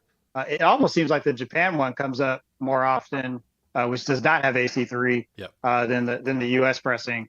But this one came up recently and snagged it. So excited to add this one to the collection. Very nice. And this one came from Luke. Just I don't know, this arrived a couple days ago. This one is pretty rare. It doesn't come up. It actually wasn't really on my radar other than that it's a PILF 2.8. But other than that, I've never seen the film. But The Real Blonde. Yep. Oh. Oh, very nice. So carried back from Japan. Yeah. With love. Yeah. So appreciate that. Thank you, Luke. I remember the PILF guy a few years ago or whatever. He was like hard looking for that one. Oh yeah. Like, So when I searched $1,000. for it, he started out at like $600 or $800. Then he was like, I'll pay $2,200 for it. I'm like, Luke, you should contact this guy. It was before I had it. Yeah. Yeah. Wow. Anyway. Nice find. All right. And the last one I'll end on. No words needed. I'll just show the cover. Oh, I'm very excited. That's Very a excited flex. to add this heavy hitter to the library. The 6th day. I will be spending this very soon. Wow. And cranking it up. But super pumped to add this one. Arnold This flex. gem to the collection. Nice. All right. That's insane. Score. Wow. Nice pickup, So, sir. Thank you. Yeah. Who's next? Probably pass on to Luke. Oh, Austin in the chat wanted to know, did Miami Vice ever get any LDs? Just the season 1 and 2 premieres got turned into movies, and they came out with them in the US and Japan. And I don't know. That's about it. Luke, you want to show some stuff? Sure. I mean, unless somebody else wants to go for me, I don't care. I mean, Hayden can go too, or Max. Hey, you can go. It's fine. When do you guys want to go? Hayden, go ahead. show us the stuff. All right. Yep. All right. So this one, I think I had actually shown you all in the chat that we're in that I got this one. The THX remaster of Terminator. So nice upgrade to the Jabroni widescreen version. Yeah, it looks so much better. It does. I watched it the other day. It looked really good. Yeah. I can't remember if it was Spencer in the chat said that you kind of forget that it's a LaserDisc after a while. It kind of just looks like a DVD. Definitely. It looked pretty good. This one's pretty common, I think. I'm pretty sure everyone has this. The full screen Lady and the Tramp. I no longer have it. Chris Holler has it in my place. Chris has it. Yep. Common. Yeah, it's probably best that Chris couldn't make it tonight, so he didn't have to see me hold it. Awesome. I haven't watched it yet, but did spin it up just to make sure it was rot free and everything, and it looks really, really good. You can definitely tell it's a later release. So now everybody's got a copy, right? Yeah, it's as common as Holy Virgin versus the Evil Dead. 100%. Pretty much. And then the rest of the stuff, I got a couple things from Zen Market, Yahoo Auctions. So a while back, Luke had hooked me up with Kamen Rider ZO. That's the first Kamen Rider anything I've ever seen. So then this is, I don't think it's connected to it, but it's the follow-up film, Kamen Rider J. Sick. So I went ahead and picked that up. So haven't had a chance to watch that yet, but trailer looks pretty fun. And then this is a disc I've been after since I started collecting. Side 1 is a collection of classic Toho monster trailers, but wow. Side 2 is the making of Godzilla 1984, which I just watched. And this is the only one in the Heisei series. All the 6 films after this in the Heisei series got CAV box sets, which had a making of disc. Yeah. But for some reason, this movie didn't get that. It just got a remastered CLV release. and this came out concurrent with the original 80s edition. So if you Uh-huh. want the making of, you have to get this disc. Yeah, it's definitely on my For list. some reason. Yeah, I'm pretty sure I've seen it. I had a bootleg DVD a long time ago, which had a bunch of contents from Toho's DVD ported over. So I think I've seen it. I've seen a making of at least. And then this is the main thing. This is when this popped up for the price that it did. This is what got me to order some stuff off of Zen Market. This is the Memories box set, Nice. which is amazing. A beautiful velvet Costanza approved box. Then on the inside, I just want to open this real quick, has a second box set Wow. with its own artwork, and then each of the 3 segments on their own covers with their own artwork. Awesome. That's So sick. I've not had a chance to spin this yet, but I did test it the other night. It looks amazing. I have the DVD, and it really looks about as good. And this release is totally worth getting because it does have English closed captions. There we go. So you don't have to have seen it before or look up a Wikipedia synopsis. One of the few Japanese releases that has some kind of English subtitles on it. Yeah, and Ghost in the Shell is another one. Yeah. And with the 3 short films that make up the whole feature, you really kind of do need to know what's going on. It's not something like Neo Tokyo where they're these little like 20-minute vibe shorts. It's like these are like actual films, with plot and everything. So yeah, as far as LD, that is all I got. So I'll pass it on to, I guess, Luke if he's ready now. Yeah. Sure. Unless Max, you want to go? That's fine. Sure. Go, Go ahead, Max. That team. I'm being Oh, polite. cat pickup. Laser cat. Meow. Feature cat. Aw. Okay. I'll put him down. Aw. The cat's even in a blanket? That's amazing. He has to be in a blanket. Aw. He's a big baby. Total baby. That's too cute. Okay. So I've got this itty bitty. Oh, what do we have here? It's cute. For personal use. Yeah. Only personal use. For personal use. Yeah. It has this little memo pad on the back for personal use. Wild. I haven't watched it yet, but I'm not quite sure. Could be porn. I just it could be. You can take notes.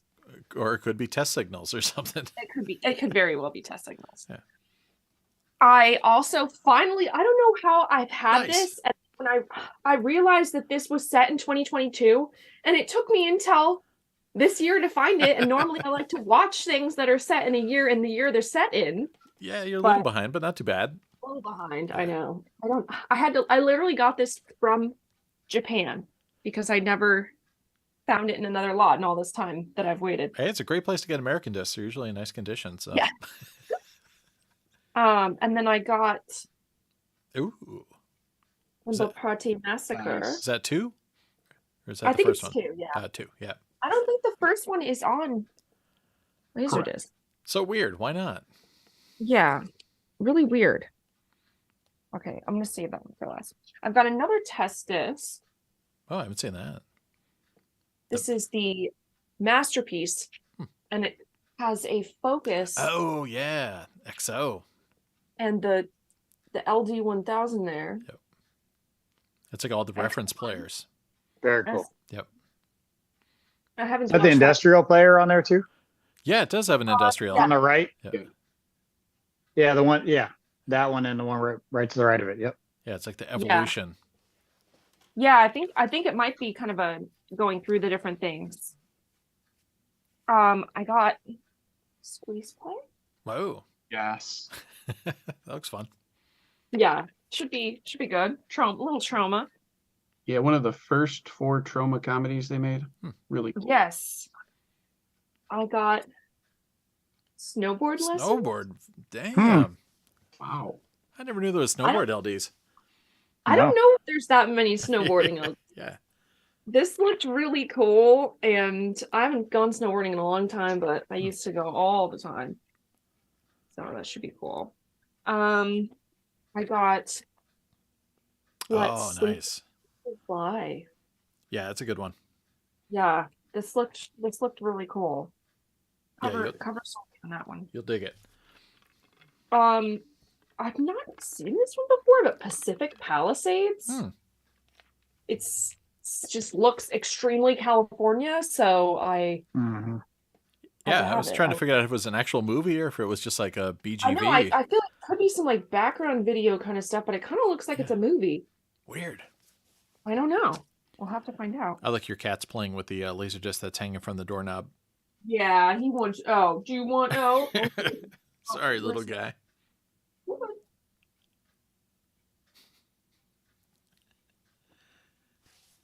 I just love the LaserDisc swinging back and forth. Yeah, it's my purse. My LaserDisc purses. Lost Empire. That looks wild.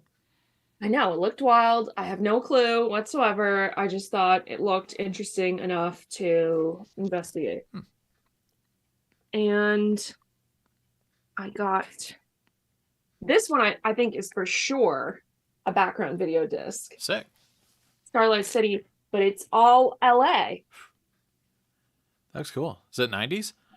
Or I 80s? think it says 1990 on it. Oh, cool. Probably some level of like, 80s footage, but Sweet. and then I guess I'll show one more here. This is out of season, but What HK the release. fuck? Whoa! Shit! Oh! Is that like a Christmas horror film? Yes, it is with horror. Wow. what's his face? Andy. Yeah, and it's really good.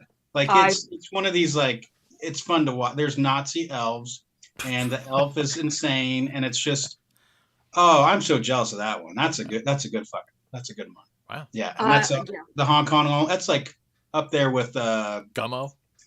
No, fuck Gummo. The Death Gym one, Death Spa. That's up there with Death Spa. Yeah, that's that's nice. Yeah, it was. I've only got a bootleg VHS of that guy. Woo, I mean, I'm I proud to have just that. I had to have it. It was expensive, but I had to have it. It's Sweet. nice. So I'll go out on You that should note. all buy it. All right. And with the elves next for the Christmas in July one. Right? I know. Tune in next time. All right, Luke. Now you got to top that. All right. Anybody else want to go next? Fine. Okay. Nobody here. All right. So I got some discs. I didn't think I did, but I looked through my eBay purchases and I'm like, oh yeah, I did get a bunch of discs. So I got a Hulk Hogan disc. I've only got a no holds barred, okay, which is Stone Cold Classic, but I've got the next tier. What do you think it is? Thunder in Gonna have Paradise Next 3. Truman Commando. No, none of that garbage. Gotta have Mr. Nanny, baby. Okay. Oh.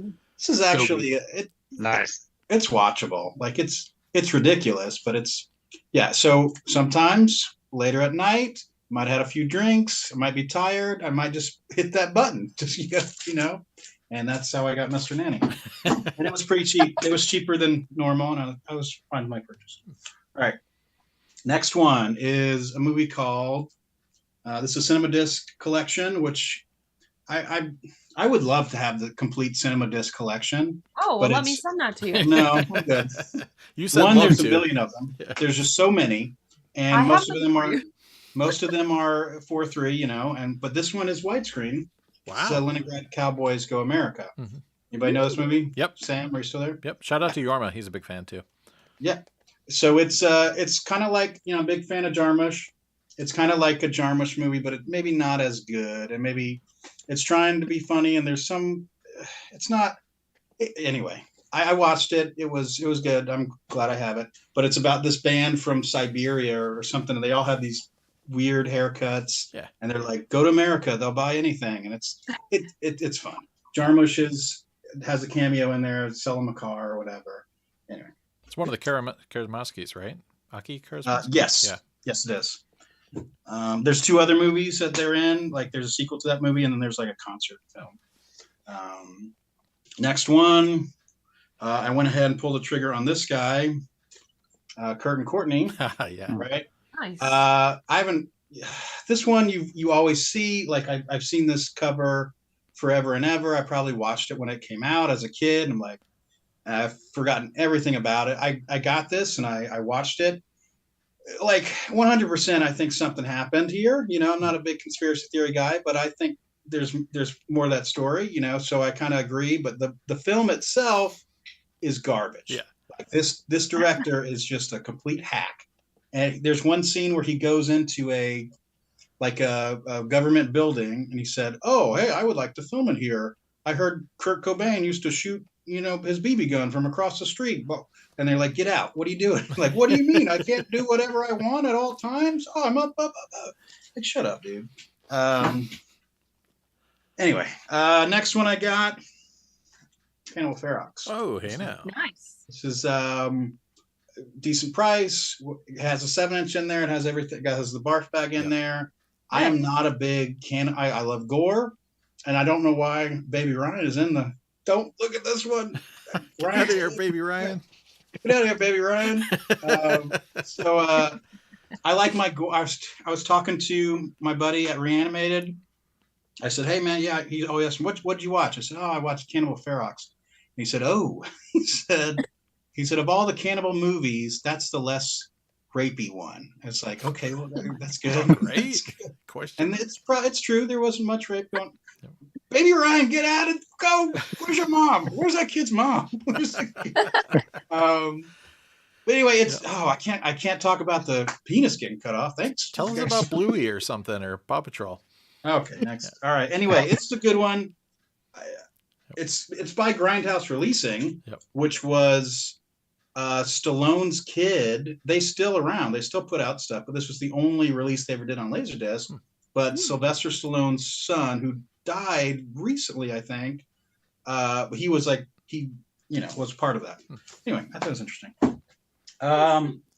Next one, very super common one. This guy. Anybody else? This guy? Oh my god. Yeah. So I see him at Goodwill all the time. Chris Holler's Land trap for everyone. Easy. I found this by the dumpster. Just like, I was You hear like, that, Howler? yeah. It's like, one burrito, please, and I guess this thing, whatever.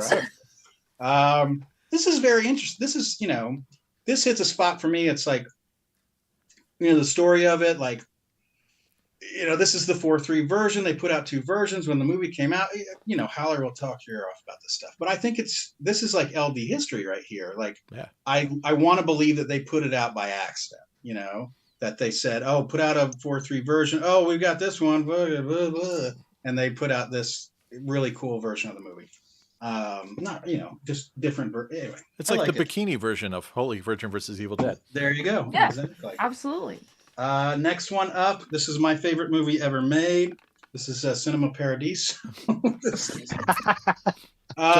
one is interesting. All right, this was on eBay for like nothing. Like, I'm talking $4. I hit watch. The dude gave me an offer for $2. I was like, okay, I'll buy it. But the interesting thing about this, it's not an LDDB. This is, and it's a Hong Kong release, I think. I see stars, so no subs. There are subs. So that's okay. Yes, Ryan's kid's got a question. Yes, Ryan? do you have a question, Jackson? No questions? Okay. Okay, continue on. All right. Well, I'll just let me know. Let me know. All right. So, blah, blah, blah. This thing is so weird because it's Hong Kong released. It has Hong Kong subtitles, but the big thing is it's in Spanish. Oh. It is a Spanish version with Chinese subtitles. Wild. Why? This is an honest question. Why? I'm guessing that was just like the only print they had hanging around to make that from, maybe.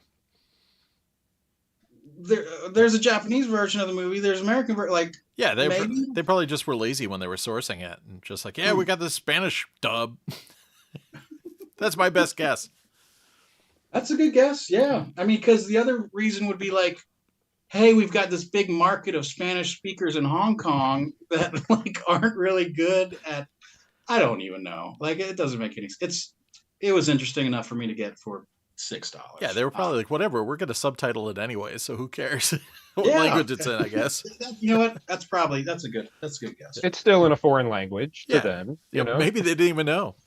An Italian movie with Spanish dub and Chinese subtitles. Love it. That's wild. What more could you want? I need more subtitles and another dub on top of it. Alternate track. And more boobs. Next, got 2 more here. Okay. all right, I'm getting rid of discs. I've always been getting rid of discs. I'm trying to pare things down. We might be moving soon, but then I'm like focusing in on collections. I got all the Friday the 13th. It's awesome. What's next? Halloween, baby. Let's do it. So, Yeah. shout out to Craig. He had this, I think last week or maybe a week before. He had it for sale. I said, hey, let's do some trading, and we got a pretty good trade going. And so I got this movie's terrible. It's the worst one. It's horrible. Oh yeah. Have you seen Resurrection? Is that the one with Busta Rhymes? Yeah. The next one? Yeah. It's been a long time. It's way worse. But it's than not an this one. LD, so I don't care. Yeah. It doesn't exist. That one's better than 6 and 5. You better shut your mouth. It's 6, totally 5. better than 6 and 5. Those movies are hot garbage. This movie is such a 90. I mean, This yeah, is it's more of a such a Scream 90s film than a Halloween film. There's no who done it. Scream is all about who did it. Yeah, but tonally, Yes, it might as well be. Yes, and Just- Kevin Williamson is. Yeah. He was the. Yeah, it's got that Kevin Williamson vibe. Yeah.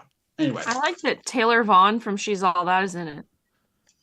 which one is that? Is that her? And LL Cool J is in it. How do you not like LL Cool J? Yeah, LL Cool J. I remember. Okay, so the big thing about LL Cool J, I remember this was like the first movie maybe that he wasn't wearing a hat, and that was like a big deal. Oh, no Kangol. Yeah. Always wore right. Yeah. like a hat to, like, we know you're bald, bro. Like, what are you doing? And he's like, yeah. Anyway. Yeah. All right. So one more. So I never thought I'd get this one.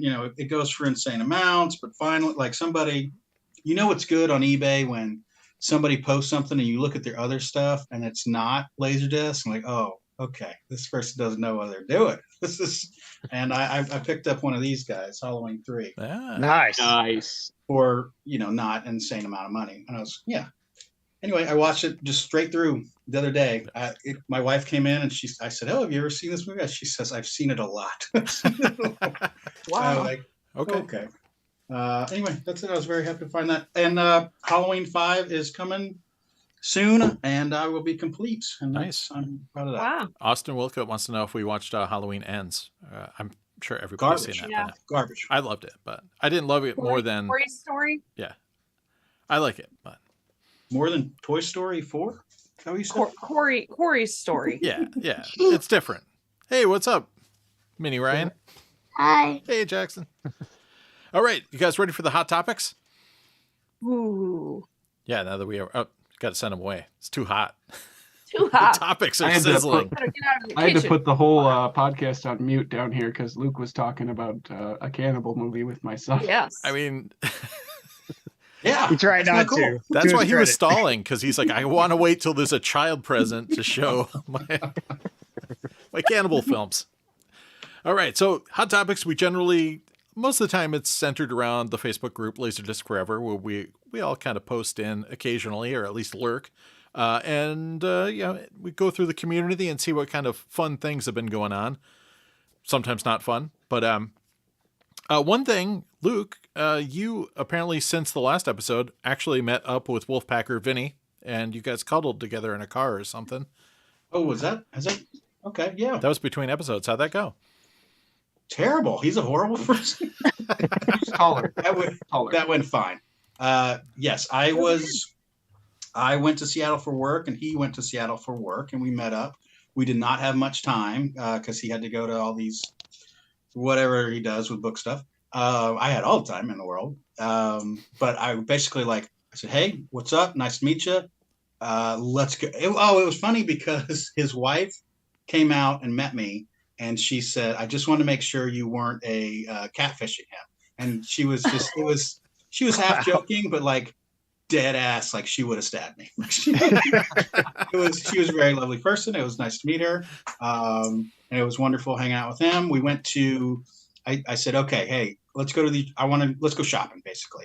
I want to show you the spots. And so we went to, first we went to Scarecrow Video, which is an amazing spot in Seattle. It's the biggest rental store that you'll ever see in your life. It still has LaserDisc for rent. Just an amazing place. There's a few discs there. We went to another record store that had a bunch of discs. I said, hey, I have not gone through these. I want you to have first shot because I'm just such a nice guy. And it was just fun hanging. And it was funny. One of his friends said, "Why don't you guys go to a bar and just talk about, stuff?" He's like, "We do that every day. Like, we don't need to, like, I don't need to talk. Like, I do it every day with you guys. I don't need to, if we go, let's go do the thing." So it was fun. And it was fun. Yeah, that's it. That's all I got to say. All right. There's So also, who's tallest? yeah, who is tallest? Good call. That's all that matters. He was a little bit taller. Okay. Yeah. Just slightly taller. We'll send Ryan in. Sam- He'll topple him. Sam, have you met Vinny? No, we've set up at least 2 or 3 meetings, and then something happens every time. In fact, we were just supposed to meet like a week or 2 ago, and we had a random snowstorm that canceled his plans. So, See, we have to establish who's tallest. yeah, I was going to go to the archive. So next time you're at the archive, Ryan, we'll get Vinny there, and then We should just meet at the movie theater good call. and get him to show Mr. Nanny. Yes. Then Holler was supposed to. He was in New York and like really close, and Yes. it didn't happen. Yeah, I he was was like, in I went Brooklyn. to Seattle to meet him, and you can't even go to his front door. Like what? Yeah, so I don't know. So I've met Ryan. That's it so far. I've met Max. I met Max in LA, and then I met Vinny, and I think that's it, right? I'm hoping to meet Marcus soon. Soon. Yeah. Yeah. So yeah, that's it. All right. There's been a strange amount of uptick of Titanic talk lately, and Marcus watched it recently. What do you think? Enjoyed it way more than I thought. Ryan's I thought I hating on would. it. Yes. So I went back and looked at the films that were in theaters in 97, 98. Because I'm like, I'm a teenager. What was I watching in 97? And I'm not going to remember off the top of my head what they were. But there were like a dozen films. I'm like, oh yeah, I saw all these films in the theater. There was no way I was going to watch Titanic, which was 3 hours long. Like, Yeah. basically a love story. Like, why would I do that? So I get why I didn't see it. But no, I really enjoyed it. In DTS, it sounds amazing. Yep. Sounds amazing.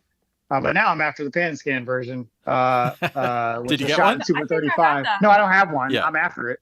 It seems like As everybody as does. as are a number Oh. of people on LDF. Yeah, I've So- seen like 300 guys asking for that disc recently. Yeah, Hey, call Max. DM incoming, Max. Yeah, thank you. Yeah, I don't have that either. I guess someday I should get it just for the Jim Cameron Super 35. Just ESA. cause, Yeah, right? Yeah, exactly. Right. Luke sent me the True Lies one recently, so I got that covered. Yeah. So funny thing is, I'm watching it, and my wife comes into the LD viewing area. She's like, "You're watching Titanic without me?" So I will probably be watching it again with her pretty soon. Excellent. Good choice. Yeah, I mean, I don't know. I'm a huge fan, so I can't say anything, but except good things and praise. Whatever. Sorry, Ryan. You're gonna think less of me now. The only good scene was the propeller, What? Just propelling? where the person. Oh, that Bounced scene. off Yeah, it. the one goes patang. Yeah, I bet that sounds good in DTS. sure. The engine room scenes are amazing. Sound in the engine room, right, where all the pistons are going. Oh my gosh. Mm. Yeah. Awesome.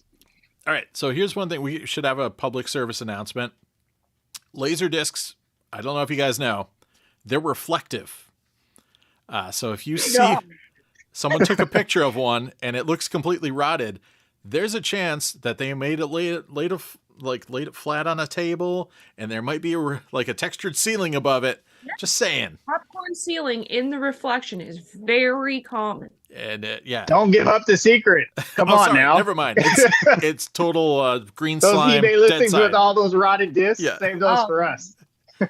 I retract that whole thing. Nothing. Yeah.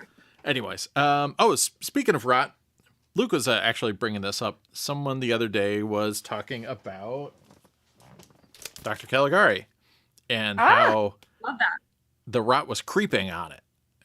And so we were kind of getting into this whole kind of chat of, does rot This is an creep? honest question about rot. I feel a lot of rot topics are coming up, and I feel like they're saying and spreading the wrong information about what laserdisc rot is and how it works. And I want to make sure I'm right, and I want to get the correct information out.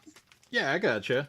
Well, it's kind of weird too, because there's like the US routers, the Sony discs, where they look perfectly fine on the actual surface of the disc, no matter what. But then there's PDO UK and 3M, which do visibly oxidize. But then sometimes they'll look trashed and they'll still play okay. So yeah, just for the record, you probably can't catch it on camera, but yeah, I've got some mild kind of edge speckles, and it looks like someone like just had a marker, or it's dirty or something like that. But it's not creeping. Like anytime I've had a disc go bad, it's been within the first couple of years of manufacture. So I was also under the impression that rot wasn't visible. Am I wrong? Or well, that's the thing. It isn't visible except for discs made by PDO UK and 3M. For some reason, they did something extra special so that you could actually see. But like Sony discs, like you'll never know that they're rotted. But yeah, this one, as you can see, it's just got that kind of nasty edge there. It's not progressing. I've got a PDO UK Tears for Fears disc, and I've had it for like 8 years, and it's been exactly the same since I got it. So, I mean, I haven't seen it. Not to say that it can't progress, because basically it's, essentially air leaking through the glue, and a lot of people use bad glue, so there's a chance like it can get oxidized over time. But I haven't had any problems with like creeping rot. So yeah, I don't think it really creeps. I think discs are either rotted or they're not, or they're transparent like the one Maxine has. Yeah, there we go. Is that permanent vacation or whatever it is, or fraternity vacation? Oh, that one. Okay. Yeah. Yep. Fraternity's even worse. Like it's literally like this has some like almost like hint of silver to it. It just the whole aluminum just ate away. Yeah. Yeah, there's like little that spots plays where it's perfectly like fine, right? That plays great, no perfect problem. see-through. I know. I honestly was like, I want to just put it in the player and see what happens. Well, what do you think would happen? I don't think it would even It recognize probably wouldn't read, I'm guessing. Yeah. Wouldn't read it. Wouldn't couldn't find any information. But yeah, that's some of those discolored ones from PDO. It is weird. Some players will just play them fine, even though like the entire side is like a kind of mottled mixture of like gray and like brown. Yeah, it's weird. The only one I would ever say in my like time of watching things is honestly this one copy of Chud that I had. I felt like it was getting progressively worse each time I watched it. That was like the first copy I had of it, where it was like horribly just, and then I felt like it was getting worse. That's the only thing I would ever feel like was even close to that. But it was just one copy that I've had many copies of that. I've never experienced it on any other copies. Yeah, I wonder who pressed that. It makes me wonder if some of these were just defective from the start, and I think so.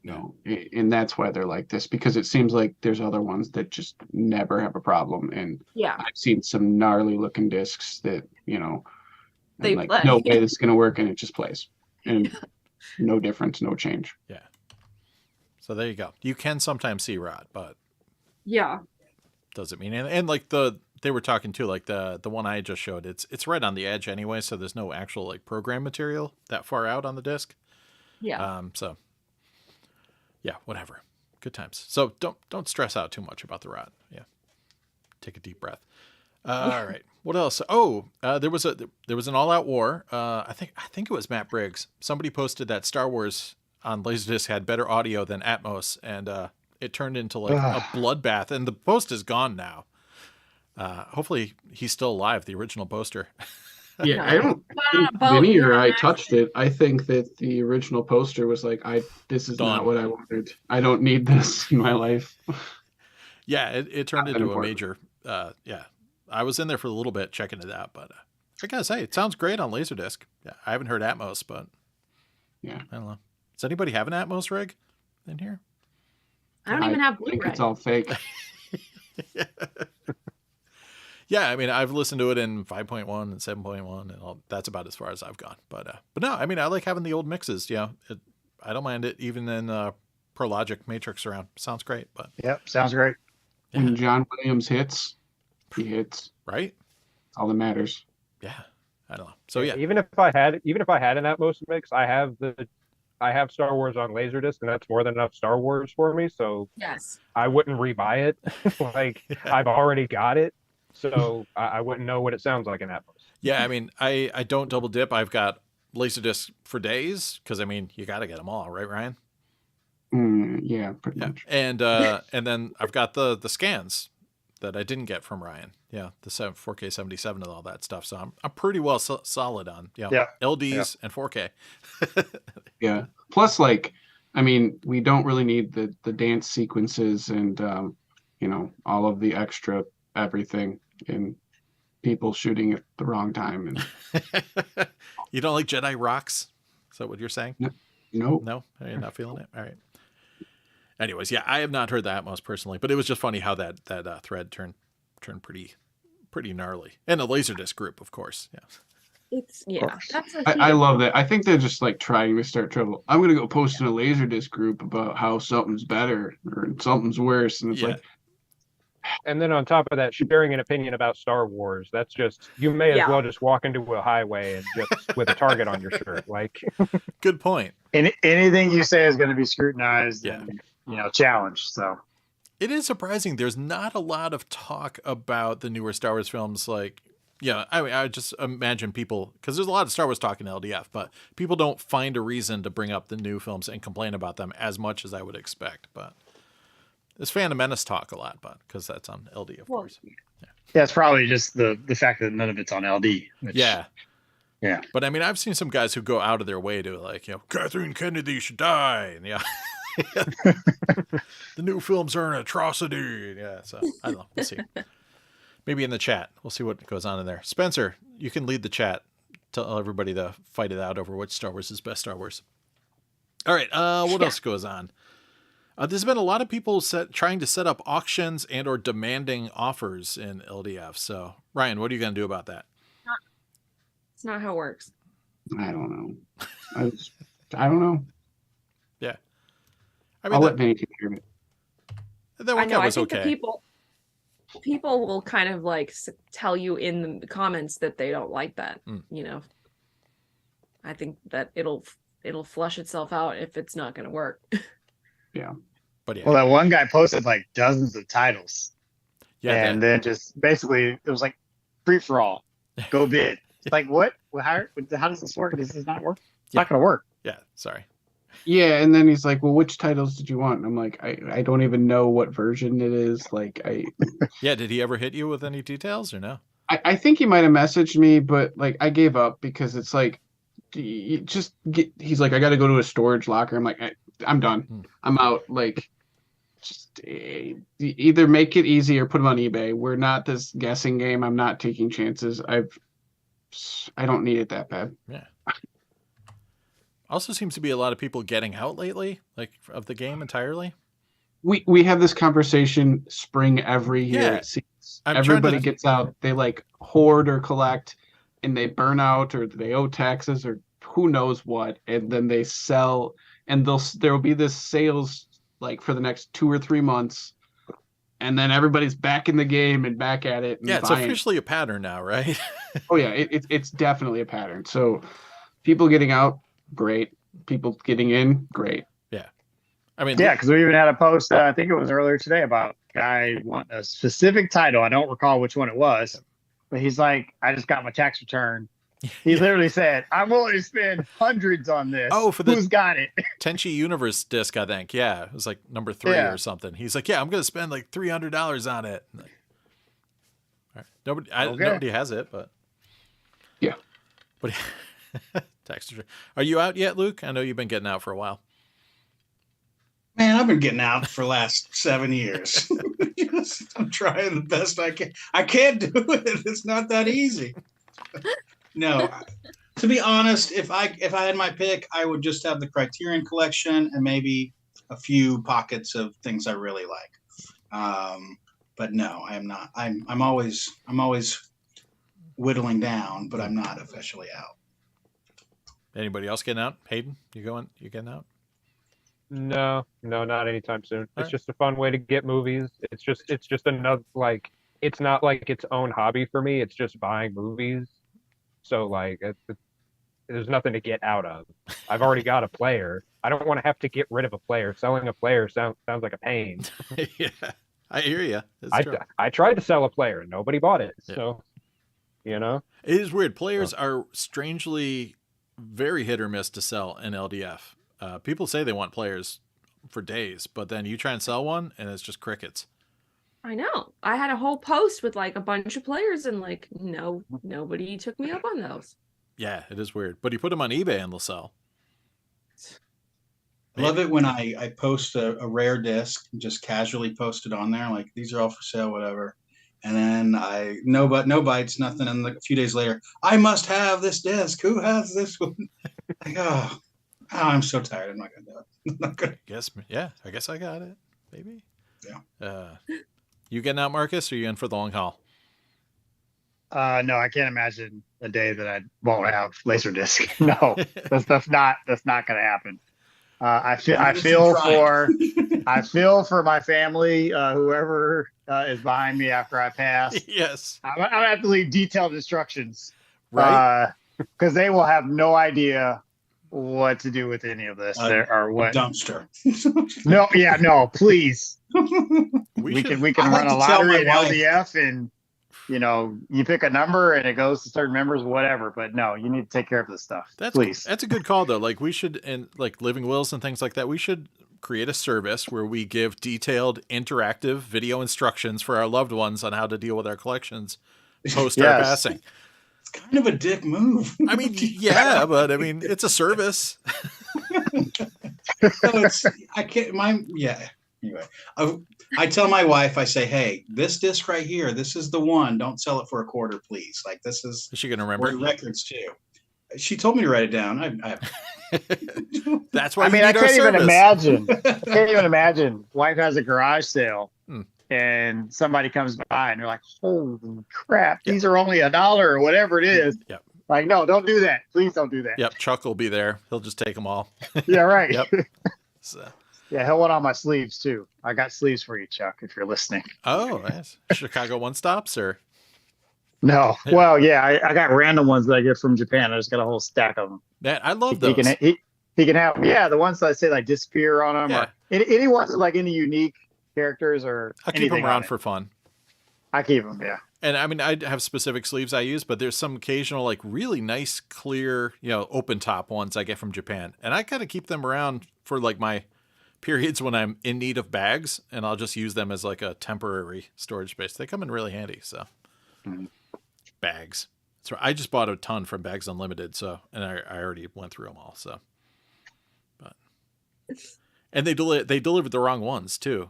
I was supposed to they sent some of the readable spine ones, which are okay, but I was like, I didn't order those. And then, and they were damaged too. They looked like someone drove a tractor over them. So they let me keep them, and then they sent the new ones, but they sent them to the place I moved from like 2 years ago.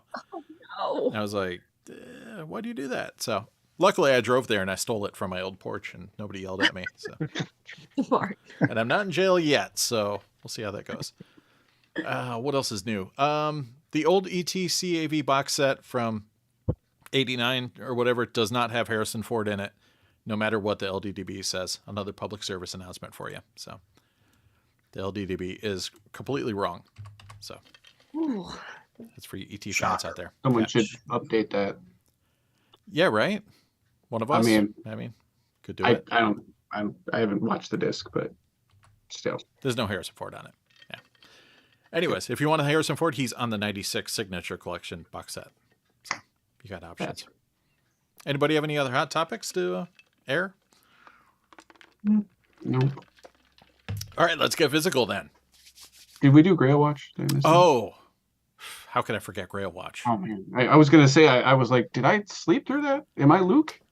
Grail Watch. All right, it's a tradition.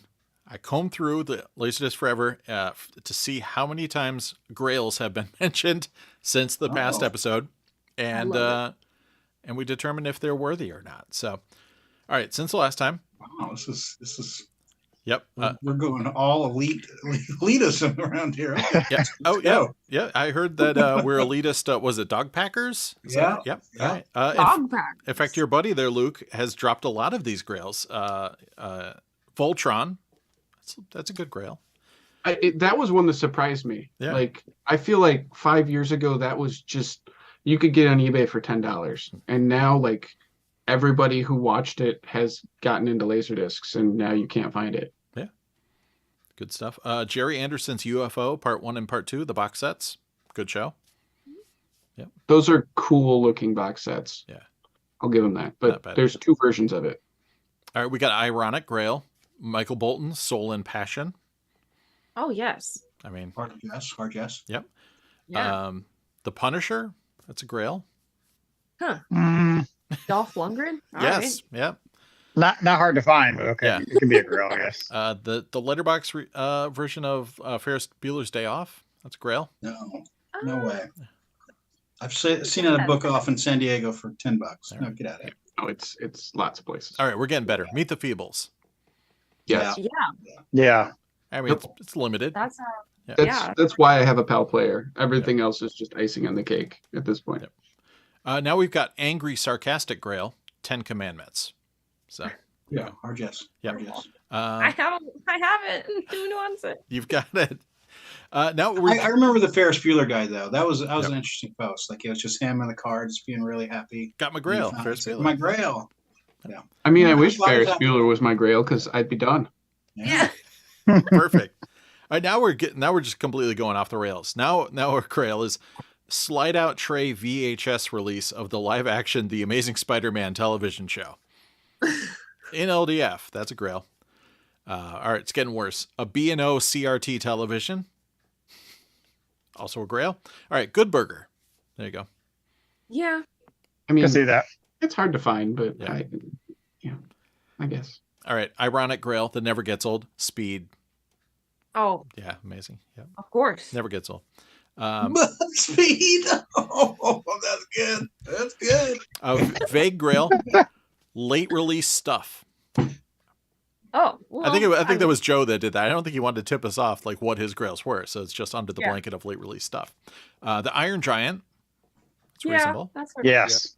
I that's another one that surprises me because it was always expensive. When I started, it was in the 70s, $80, Yeah. but it was Yeah. out there, and now it's like untouchable under 200, and it's just like Yeah, that escalated quickly.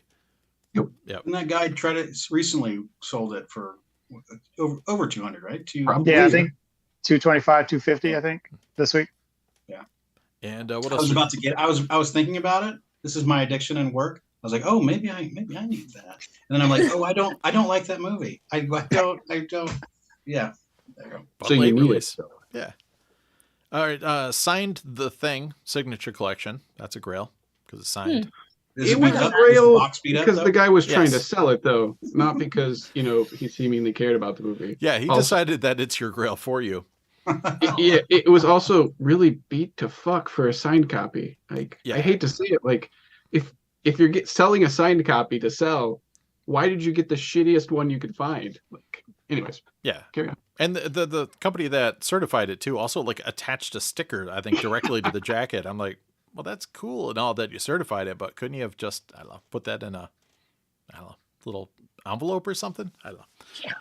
Anyways, and finally, Gummo, Hong Kong release. I mean, Yeah, that's hard. that's definitely a find. Don't get me wrong. It's a fine. Just the way he presented it, he was an asshole. Like he was like, what did he say? Anyway, yes, I would definitely say that's a find. The regular one is a find. Yeah. I mean, I don't know if it's something I personally would seek No. out from a Hong Kong, like, especially like, I feel like if it's a Hong Kong pressing of something that I can get in the US with a better version or an AC3 version, Right. it's cool to have, but I am not going to seek that out. Like, it'd have to be the greatest movie of all time. I don't know. Yeah, That cover is interesting that it has a warning, a big English and a Chinese warning. Did you see that? Yeah. Be careful. This movie is very disturbing or whatever. The cover is actually like the picture better than the American, poster art one too. So, Yeah. I don't know. Good times. All right. That's it for Grails. Good times. Come back in the next episode. We'll have a follow-up. All right, let's get physical. Now it's on to physical media pickups. Anything non-LD, could be CDs, could be Blu-rays, LPs, whatever. I don't have too much, so I'll be quick.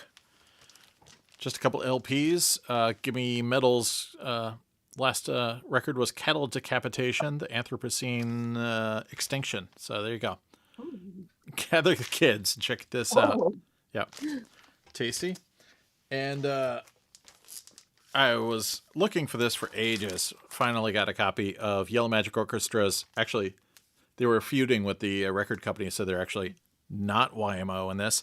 But their 90s record, Technodon, was in the 90s, so it was only on CD until 2020, where they released this really nice, it's on red vinyl. I'm not going to take it out, but Wow. it's a really nice set with like 2 huge booklets, and I never thought this was going to come out on LP, and so it did, and I've been looking for it for a while, and I figure I really better get this before it goes into Discogs, spiral of death, so I finally got that. Again, 90s, one of my favorite bands is Oingo Boingo, and I never thought this was going to get a vinyl release either. Music on Vinyl came out with it. I had a really hard time finding it in the States, so I just bought it from a German company, and they sent it to me super fast, and cheaper than all the U.S. places anyways, so it worked out well. It's numbered. I got number, was it 778? Sorry, I'm a little blurry there. Cool. Yeah, nice. It's not a gatefold, but it's still decent packaging, and creepy artwork there, Sure. But yeah. So yeah, if you're a Danny Elfman fan or anything like that, you'll check this. It's got a lot of stuff that's similar to his, orchestra film score stuff, especially the lead song Insanity. But yeah, so psyched to have that. My Oingo Boingo collection is nearly complete. All right, what do you got, Ryan? I got a few things. So it's been a couple months, so I got my monthly subscription twice, which is nice. My monthly hit. I got a slipcover for Bloodhook with the rewards. So this was free. People previous to the rewards club being a thing were paying like $300 for this cardboard. I don't get it. I refuse to do that, but I'll gladly pick up a slipcover. Goodbye 20th Century. Oh. Massage Parlor Murders in 4K. A documentary about the sick. Hitman. Awesome. So this was a really limited run, and all of the slipcovers sold out like the first day. So that's kind of really cool. Oops. Ooh, nice. Let's hold up.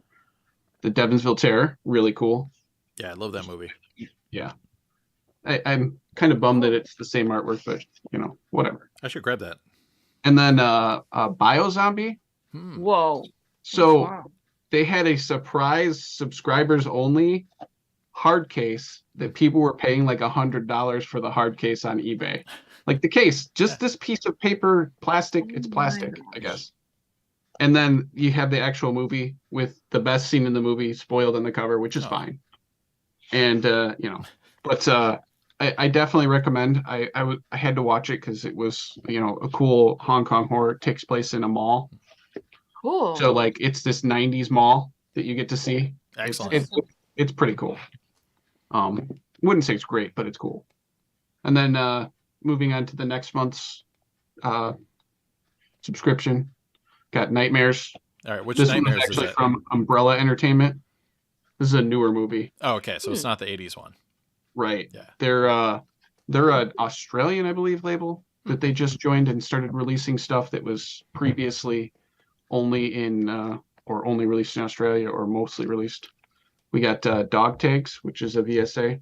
Nice. These sweet hardcover. We almost Sam worked and on that one. Right? Yeah, this is the one we attempted to work on, but I did not want to shell out for a LaserDisc, and it was going to be pricey, so Yeah. we did end up doing it. And then Primal Rage 4K, Ooh. and a couple more from Vinegar Syndrome. This is Whoa. Freeway 2, Nice. so the sequel to Freeway, which like we did a little bit of work on Freeway, Yeah. and then they came out with Freeway 2 like 2 months later, which was really cool to see them do both, even though they really have nothing to do with each other other than the name. Sure. And then we got a sweet Mexican horror box. So it's the Mexican Gothic, the films of Carlos Enrique Taboada. Ooh. And it does have a nice booklet, like just really cool presentation. Right. I probably have this upside down. It's not me. Okay. You're fired. And then I got a couple other things movie-wise. Dollar Tree, Poker Night. Whoa. And this has Ron Perlman in it and Giancarlo Esposito. So it's got they're last, so they're either probably in it for a second or they're the best part of the movie. I don't know which. Is that but, Slender Man playing poker? What's going on there? It was $1 and Okay. a quarter. So I don't ask questions sometimes. Fair enough. I pre-ordered this thanks to Trevor. Shout out to Trevor. This is Kill Her Goats. Kill Her Goats. It's a Kane Hodder movie. Ooh. And it has no CGI. So if you're into like old school style horror, this is what I'm talking about. So and the cool thing is since I pre-ordered it, I also got like a signed card from the guy who produced and like directed it. So that's kind of cool. That's awesome. And then thanks to Altman, who's a bad influence, I picked up some Hamilton books, Deadliest Prey. This is the sequel to Deadly Prey. Wow. And some premium high-grade A trauma, Hectic Knife. Knife. They were cheap, and they showed up at my doorstep, so what can I say? And then I got a couple records. Just a couple. All right. I swear I've been good. Yeah, that's going to be like 20 records. Well, no. But sometimes I have a problem, so I got Page Implants No Quarter. Why do you have two? I have this weird problem where like things I really like that. Variants? I buy two because I'm afraid I'm never going to see it again. And that's a bootleg anyways, so who knows if you'll see it again. Did they just rip the LD audio or what? Well, there is a record of it. So I don't know what they used as a source, and I haven't opened it yet. So I don't know. And then some guy from the podcast sent me this Kinks record. We have to talk about that. Let's talk about this. I'd been asking Luke to find a Japanese mono copy that they reissued in the 80s because I'm like, it's not that expensive on Discogs, but then you add in shipping and whatever. Yeah. And Luke could not. He kept striking out. No offense. It's just like you like find all this. Scoured. I have looked everywhere. The whole planet. You were in Seattle, right? Yes, I finally found it in Seattle. And this is a UK mono reissue, right? UK mono. I think so. It's a really good store in Seattle. So. Yeah. So thank you, Luke, because now I have all the Kinks records I want. I asked Japanese guys. I'm like, hey, they're like, no. Which is weird because like it's not that expensive. It's like $40 on Discogs plus shipping. I'm like, well, if you're gonna be there, check, but like don't go crazy and like you just. I made it my mission in life to find that record, and I did it, so I'm good. It's unobtainium, apparently. Unless on Discogs for $40. I got the last Sabotage record that I needed. Didn't you have those already? Damn. This was the last one, and it's got a glow-in-the-dark 7-inch. Sweet. So, that's dope. Yeah. So I can't wait, and now I'm done. You will not see me holding up anymore because they haven't made a new album, and they're not going to. And I hope they don't come up with something crazy. Box set. I picked up a little bit of Mississippi Fred McDowell, my records guy. He had a sale last month, or maybe it was this month. I can't keep track. And I bought a bunch of cars for my son because he was there, and one record for myself. So win-win. Everybody. And then I got a couple more. All right. And then I'm done. I swear. As you know, I like good music, and that's why I got Limp Bizkit's Gold Cobra. Of course. That's why you got it. All right. I also got $3 Bill, y'all. Wow. And one more. Because I need multiple copies of the same record, I got a green version of This Addiction. I thought you had that. Every time I hold up an Alkaline Trio record that's new, I bought a new color that's come out because I have problems. Nice. But I'm done. That's it. Any Fig Dish records? I've been looking, but I can't find any Fig Dish. They've got some sweet amps though, so maybe next time. I wish I had that GIF. I'll put that in OBS next time. Who's up next? Marcus? You got anything? Yeah, I can go. All right. And I'm going to be very quick because I have very few pickups that were not LD the last, 6 weeks or so. So let me start. I'll start here. So favorite of mine, Airborne. Picked up the DVD. I have both LD releases, Japan and US, but neither are letterbox. So figured I'll pick this up. It was super cheap, and this has not had a Blu-ray release yet. So is that the archive collection from Warner? Yes, archive collection. Yeah, you'd think that they would have pushed they usually reissue those, Yeah. like if you've done it on DVD, but Yeah, I'm surprised they haven't. And it's the 30th anniversary of the film, I think, this summer. Yeah, perfect. So you would timing. think that even coinciding with that they would release something, but have not heard anything. Let's see. Next one. This came from Luke. I can't remember if I had gotten something from you, Luke, and you just included this, or you just randomly sent this. I don't remember. But I was just randomly. they randomly sent it. Yeah, that's what it was. Because it showed up on my doorstep, and I'm pretty good about tracking like all the packages that are coming my way. And so I was a little scared actually. I'm like, what is this package that has my name on it? Is it ticking? I'm not expecting anything like this. And it wasn't like the shape of an LD. I'm like, what the heck is this? And so I opened it up, and I immediately had a huge smile on my face. I'm like, I can't believe you did this. So this is Hong Kong release for the DVD to go along with the LDs that I have. Sweet. Pretty cool. I didn't know you were such a big Akira fan. So when you showed all those, I was like, okay, I had it in my garage. I got it reanimated for pretty cheap. I was like, okay, this needs to go to this. It needs to go to Marcus. So there you go. So, Appreciate it. Thank you. Agree. All right. And last one for me. I've been getting steel books recently. This is one that not necessarily hard to come by, but when it pops up, it's pretty expensive. So Get Out. Ooh. Steelbook, Nice. Blu-ray. This has had a 4K release, but Yep. it did not come in a steelbook. So this one's pretty sought after. So pretty excited to add this one to the collection. Yeah, I've just got a normal edition with the slipcover. Yeah. And that's it for me this month for non-LD pickups. Score.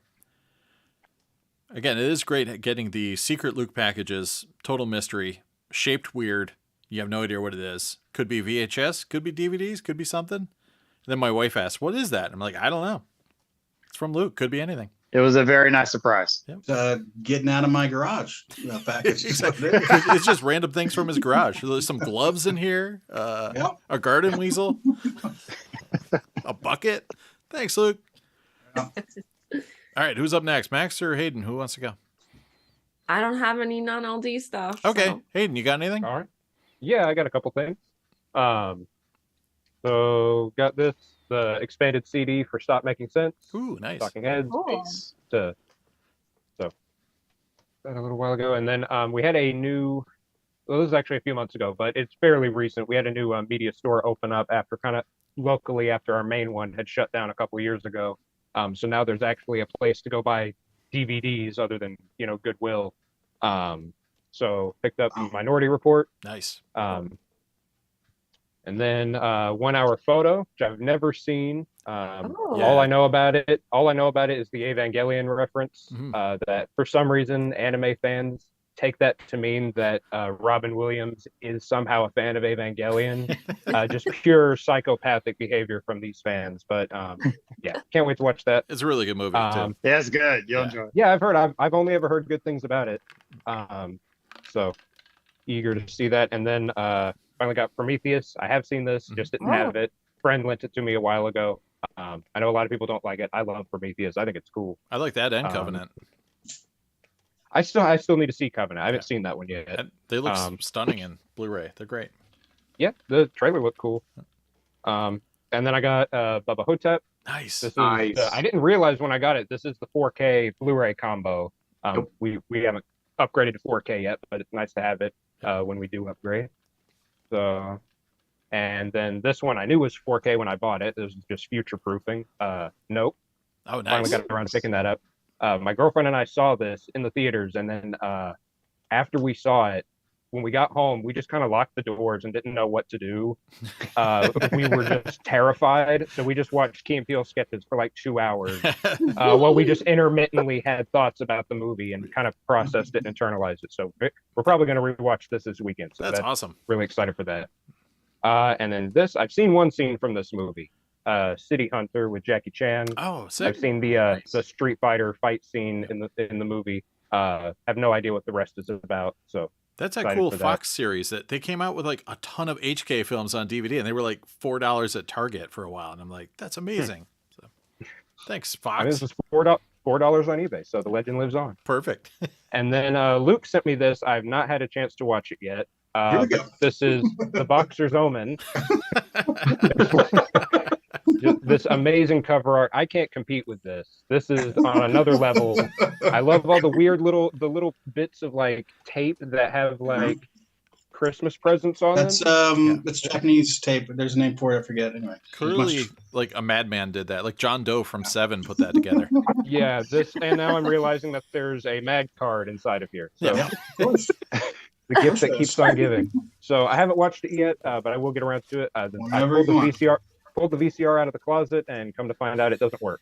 So Oh, have to, and then I go to Goodwill, and there's just no VCRs for some reason. Oh. So That I will movie. eventually get around to it. That movie is insane. It is gore-tastic. It is. Yeah, it is, you said it makes Holy Mountain look tame. look like- so that's yeah, all look you like have to say. Sleepless in so- Seattle. Yeah.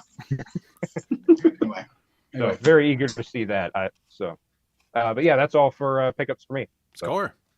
Yeah, and for the record, Mad cards are cool, but if you're extra special, nice to Luke, he'll send you Deep Space or DSV like Ooh. cards or whatever. So there you go. And as always, Obi Salim. Anyways, I think it's time for recommendations. And I think it's my turn there, buddy. oh, you didn't go yet? No, I haven't gone yet. Did I'll you go buy real some quick. records? I did. You should show them to us. Okay, I will. Glad we have the First, I'll stock. show some Blu-rays. So last Friday, it was funny. This thing from Vinegar Syndrome, which it's whatever, a friend release. What, Ryan, help me out here. Partner label. What label? Partner label. So Partner they label. have a distribution group that helps other companies release stuff. There you go. So this one right here, it's called Shaolin Invincibles, and it has another movie on there, 7-1. It's got this cool slipcover. Ryan hit me up last Friday. He said, hey, if you want to get this, you need to get it now. It's going to sell out. All right. And I did want to get it. And so I went on the site, and it was at like, 70 or something, like early in the morning. And then for the rest of the morning, it just dropped.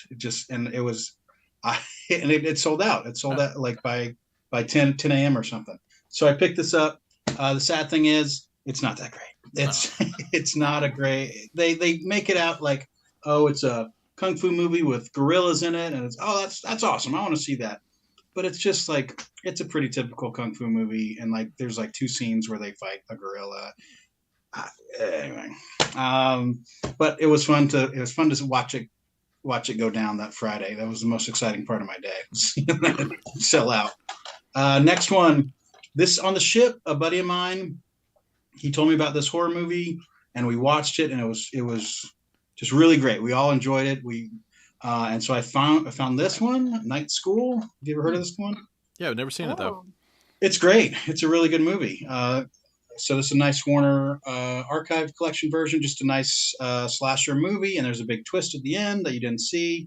And I just, it's just I got to hold on to some fond memories of being on that ship, and watching this movie with the guys was one of them. Is the twist that the Moon Monster is still alive? The Moon Monster shows up on a boat. It's And he's like, hey. hey, everybody, I'm good now. See ya. Freeze frame. Just Moon Monster. Next one, I picked this guy up. New York Ninja. Nice. Oh, sick. Yes. Very sweet. Vinegar Syndrome. Got the nice pull and all this just fancy stuff. So the story of New York Ninja is probably more interesting than the actual movie. Is at Vinegar Syndrome, they bought all these. They bought the rights to all these movies, right? So they have the warehouse where they just have the old films and everything. And this guy who ended up on his first day, he came in and he said, "Hey, what's this?" And said, "Oh, that's New York Ninja. We have all the film to it, but it's not edited, and there's no sound." And it's like, well, wow. It's like, he's like, I'd like to do something with that. But then he's like, oh wait, not edited, no sound. So what he eventually did, he pieced it together, and he said, going by the slates and everything, he edited it together, what it should be. And he's like, it made 0 sense, like just nothing. And so he he moved it around. He moved scenes around to make it make some kind of sense. And then for the sound, he got like Cynthia Rothrock. He got Don the Dragon Wilson to do the voices. All these like Vinegar Syndrome all-stars, basically. The guy from the Hills Have Eyes. He's in there as the bad guy, and it's really incredible. Really, like this thing would have just died. Would have just been. It had been just lost forever. What are you holding up there? Is that the? I have the comic. Oh, sweet. It's just a really interesting story of it coming in, to be made. And the guy in it, the main star, like has disappeared. Like he lives in Thailand in a shack. He doesn't want to be talked. They tried reaching out to him. He's like, nope, I'm done. Anyway, the movie itself is the great thing about it is they stayed true. They didn't want to be like funny. They're like, how would I make a movie like this if I was in, when this movie was made? Everything is played straight. Anyway, it's a lot of fun. All right. Records, real quick. I didn't get. All right, this one is ridiculous. This is I'm a big fan of some DJs, and this guy, Cut Chemist, out of LA. I've been listening to him for 20 years. He's an amazing DJ, and he makes this one. I love this mix. I've got it on CD, and it's a live one turntable mix of African and South American inspired music. It's one turntable, but he's got the sampler, the foot pedal sampler. So it's all live. It's an amazing mix. So I found it on record, but it's beat the hell. The cover is just like a dog got to it. Nice. But it was like $15 compared to 60 if I found it great. The vinyl is still good. I said, oh, fuck it. And I bought it. Anyway, this mix is, it's amazing. So If you need a new cover, Yeah. I might know a guy that can hook you up. Marcus, so you got Ryan, can you do it? Anybody? Yeah, Max? totally. Max will do it. Sam? Absolutely. Yeah. Yep. Man, if only Holler were here, he could do it. Yeah. All right, real quick, I'm going to get through it because we've known this for a while. Just today, I picked up these. A nice Tom Waits, San Diego native. Oh. This guy. Another Tom Waits. Hell yeah. Okay. And then I'm not sure if I showed this one before, but I picked up this. I think I did show this one. Double Deckers on the Dime. Yes. Nice Yes. OG one. Okay, whatever. All right. So I don't listen to much new music, but this guy I've been getting into recently. I'm not sure how. He was always on my radar. And I was like, I'm going to listen to him. Orville Peck. Nice. So he's let's say, what's the word? Like an alt country guy. Okay. He wears a mask. He never takes the mask off. And he's really good. Like he can really belt it out. And hitting those high notes. And like when he does it, I'm like, that's all I want to hear. Well, I've been playing it in the car and like Ren sings along to it. I'm like, this is great. I love it. So this album is the original pressing of it, the loser edition. It's a special colored vinyl. I found it in Seattle. I pulled the trigger and it's amazing. Excellent. That's cool. All right, one more that I found. What? They were just that person was just a guest judge on RuPaul's Drag Race. Oh yeah. So the thing with his mask and everything, he talks about it. It's like his version of drag. Like so there's a lot of interviews with him with drag queens, and they're like, oh, we're doing the same thing here. It's just that's the way I get my persona out. So it's great. He's amazing. Last one, I found this guy in Seattle. Oh wait, shit, I had two more. Secret stack. Oh, where I put them? I don't know. No, hold on. Don't look in there. No, it's not there. Where'd it go? Oh, it's Gotta right go here. to the garage. Yeah, go I to the got it. garage. I'm gonna hold this one. Okay, Seattle. I picked this one up. This is a nice mono copy of Here Are the Sonics. Sonics being a Tacoma garage band. I mean, this very influential band. Just amazing stuff. I saw this copy. I saw this at another record store, like new on the wall, like perfect condition, $500. I'm like, no, I'm not going to do that. And then I found this beat up copy for like $60. I'm like, okay, let's do that. Does it have the witch on it? It does have the witch. Love that song. Yeah. The Witch is the only original song on here by them. All the rest are covers. Nice. All right, got that. And then I also got 7-inch, the first 7-inch of the Sonics. It has The Witch back with Keep a Knockin'. Damn. That was Double fun. Sonics flex. Yeah, so many Sonics flex. So, do I want to talk about this? I got this one. So I was talking about Velvet Underground last time. I watched the movie. I loved it. I picked this one up. This is the Primitives. It's a 7-inch of the. This was Lou Reed, like before the Velvet Underground. So this is a nice bootleg because he made all these records that it was like dime store shit. Like it was Pickwick City Records. Like that's what he was doing. And they'd be at the dime store. You know, it's like, oh, you could get this really great record, or you could get this one over here for much cheaper. And they're super rare, but it was a nice bootleg. It sounds fucking great.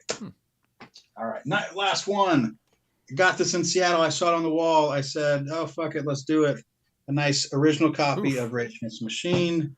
Wow. Wow. Yeah. Yeah, they were making tons of records in 94, so it's no big deal. Or 93 or whatever. Yeah, it's so weird. Yeah. Like something like this or Nevermind. Back when this came out, no one was buying records. Like you were buying it on tape or CD, you know? So it's always fun to find something like that. Yep, I bought it on CD. I was part of the problem. Yeah. Cool. That's it. Nice selections there. All right, now it's really time for recommendations. Hopefully someone's out there. There's a couple of people in the chat. Let's see. Gerald says he's been getting a lot of stuff on Bandcamp. Spencer's still holding down the chat.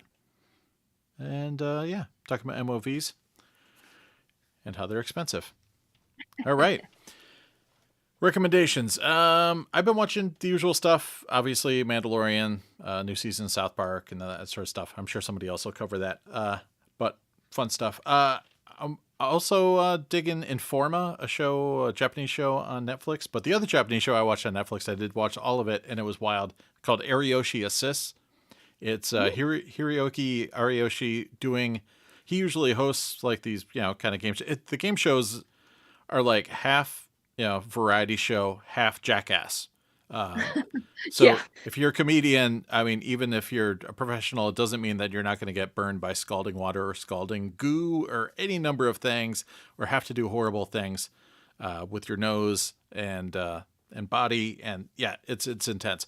But anyway, so he's now hosting this. He's only assisting. The whole kind of idea is this: there's 10 episodes, and a different celebrity is hosting their own show. So there's like a cooking show. There's one where a boy band is looking for the replacements in case they have to like quit, and like the comedians will kind of battle to see who's going to be in the new version of them. There's one where like a YouTube idol, or there's like a YouTube influencer. There's like, kawaii idol girls trying to find new cute idols. And then there's a great one. There's an anime one with an anime voice actress kind of trying to do voiceovers with all the comedians. So it's just a lot of fun. And just horrible things happening to a lot of the guests and comedians. And there's a professional kickboxer too, who has to try and fight off against comedians. And those poor guys, man. Yeah, it's pretty brutal. As just 10 episodes, it's a lot of fun. It's on Netflix. It's called Ariyoshi Assists. What do you got, Ryan? I saw Scream 6 in the theaters. If you like Scream movies, it was solid. Mandalorian's good. South Park's been good. And I have a story of it as well. But and then I was just gonna show everyone while Luke was talking about New York Ninja, I pulled up my New York Ninja comic. Whoa. So but my helper is not very helpful. So I'll pass it on. I'll go. Let's see. So haven't been watching a ton of stuff outside of LD recently, but obviously Mandalorian, everybody seems to be watching that. I'm only a couple episodes in. I think I'm only on episode 2, which took a very different course from where it's been. Feels like they're giving us backstory to something. I'm not even sure where it's going to head. So very curious to see where this leads. Let's see. I watched a documentary on Netflix. I can't remember if we talked about it on the podcast or not. We may have talked about this offline. Is That Black Enough for You? Oh, yeah. It came recommended by Luke. It was incredible. definitely, it focused on basically African Americans in film with a hyper focus on the blaxploitation era. But even to set up discussing the blaxploitation era and how we got to that, there were a ton of films that I was just not even tracking. So I think I wrote down each film as they went through each one. I cross-referenced it to LDDB. So there's actually a whole bunch of those that are on LaserDisc that are actually, most of them are pretty cheap, that I'll probably be picking up just because they came highly recommended by the documentary. So that documentary is like a college course just crammed into 2 hours. It's amazing. Yeah. And Luke was recommending it was the W2EF podcast as well when Elvis Mitchell was on Mark Maron's podcast. That was a really good companion listen. Yeah, I have not. I did screenshot that with the link, but I haven't listened to it yet. But yeah, Elvis talks more about. He goes in depth a little bit more.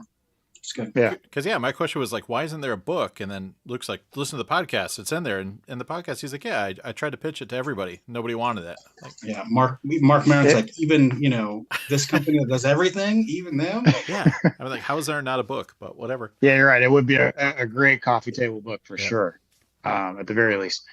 And then I'll throw out a movie on Netflix that we just watched. I think we just finished it up last night. It's called I See You. I think it came out in 2019. Helen Hunt is the leading actress in that one. But it's like a suspense thriller, semi-horror. I mean, it's not real horror, but semi-horror with lots of twists and turns, flashbacks, that kind of thing. So if you're into those kind of films, I recommend it. It's good. Nice. At first, I thought you meant there was a Stallone movie with the same title, but instead of like the letter I, it was like EYECU or something like that. But yeah, Helen Hunt, Stallone teaming up. Yeah, that'd be a sight to see. Yeah. Who's up next? Who wants to go? Hayden, you see anything? Yeah. This is actually a show my girlfriend and I watched end of last year. It's a very rare show, and we only watched it because a friend of hers had torrented the show. But it has now been released on Netflix, and that Don't is talk about that. is a 2004 anime called Monster, which is very hard to find. The first 15 episodes, I think, got released on DVD in the States, and then the distributor dropped it because it wasn't selling because they weren't promoting it. If you like True Detective or Twin Peaks, it's very much in that vein. It's a very dark, very grounded series that just goes all over the place. It's not too insanely long. It's like 70 episodes. That's all. It is. I'm out. But it's really, really amazing. It's definitely worth the watch. Oh, I'll check that out. Very cool, very totally not gut-wrenching ending. I believe you. Just got added to Netflix, so definitely worth watching. Cool. Max, you see anything? Yeah, I saw Cocaine Bear in the theater. And how was that? I enjoyed it. I feel like it's one that people will say like, "Oh man, you saw Cocaine Bear in the theater," like I think it'll be that, but like realistically, if you saw the trailer, you saw a lot of the movie. Yeah. Like the trailer really showed you like a lot of the best scenes. And like there were some wild freaking scenes like that weren't in the trailer, but like yeah, the trailer was like a good portion of it. And like I mean, the trailer also plays like the White Line song like through the whole thing, and they only play that at the credits, obviously. So there's some of that, but it was really enjoyable. And then I watched this show on Netflix, and it sparked my memory because I think it was Hayden, you hauled up the Prometheus, but this show, it was on Netflix, and I'm just I'm totally blanking on the name of it, but it's like I think it's like 16 or 18.99. I think it's called 18.99. And it's like this bizarre, like takes place on a boat, and like the boat that they're looking for is like called the Prometheus. So that's what made me think of it again. But like, I guess it got canceled. And I watched the whole thing, and I was like, man, yeah, I could see how this would get picked up. But I don't know. People said it was similar to another show called The Dark, which I haven't seen.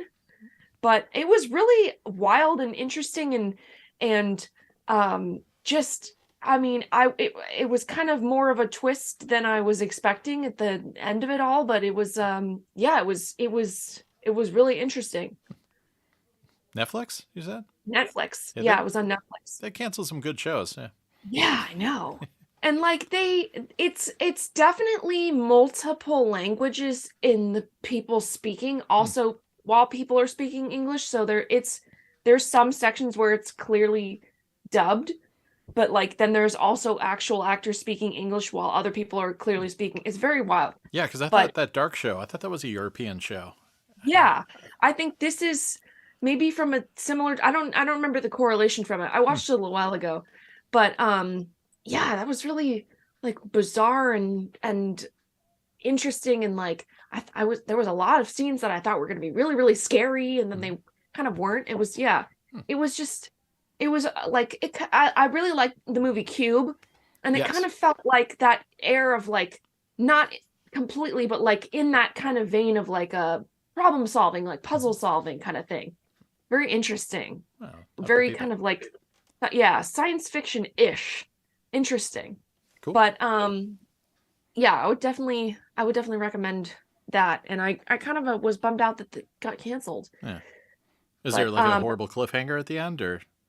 I mean, not total, but like it definitely like was leading it to a completely different mind frame that you would have been on in this following season. Like, yeah, it was very much leading you into something new at the end, not necessarily cliffhanger, like, but yeah. And then I've been on an extreme Saved by the Bell kick, watching like all the Saved by the Bell. Yeah. Oh my. Good for you. Yeah. I'm in the college years right now, so. There was a time in my life where the Saved by the Bell episode came on. I'm like, I've seen this one. I've seen every episode. Just back, like it's just ingrained. But you keep watching. I've seen all of them now. Yeah. Ryan's back. Yay. All right, it's my turn. Yeah, it's Luke. What do you got? So last night I watched a documentary. Vinny was talking about how Reggie Jackson was on Howard Stern. Okay, like he's a big Howard Stern fan. And I didn't know he was promoting anything, but I was looking around on Amazon Prime, and there's a movie called Reggie, and it is so good. Like, it was just, it's not, it's a sad story. Basically, I don't know. I just really recommend it. Watch the movie Reggie. There's some people, even, I'm not the biggest baseball fan, but as a kid, I really enjoyed baseball. I really, those are the heroes, man. Those are the guys that were getting it done. And just seeing him, and then seeing his story, I really enjoyed it. Yeah, as a kid from the 70s, I mean, definitely not from the 70s. I heard from my grandfather that as a kid in the 70s, wait a minute. Yeah, he was just your hero. Like, it didn't even matter if you watched baseball. Like he said, it's total hero. Evel Knievel, Reggie Jackson. Yeah. Really? Evel Knievel, Reggie Jackson, that's it. I mean, they didn't team up or do anything, but yeah. The best story in that movie was how he got his name Mr. October.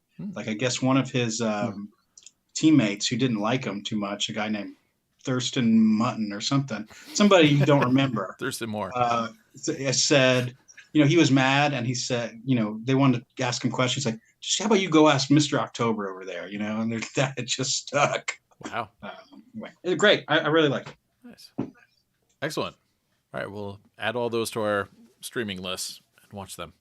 I guess final thoughts on what's spinning next, and that'll be it for another episode. I'm going to continue the Godzilla Fest and do Godzilla versus Biollante.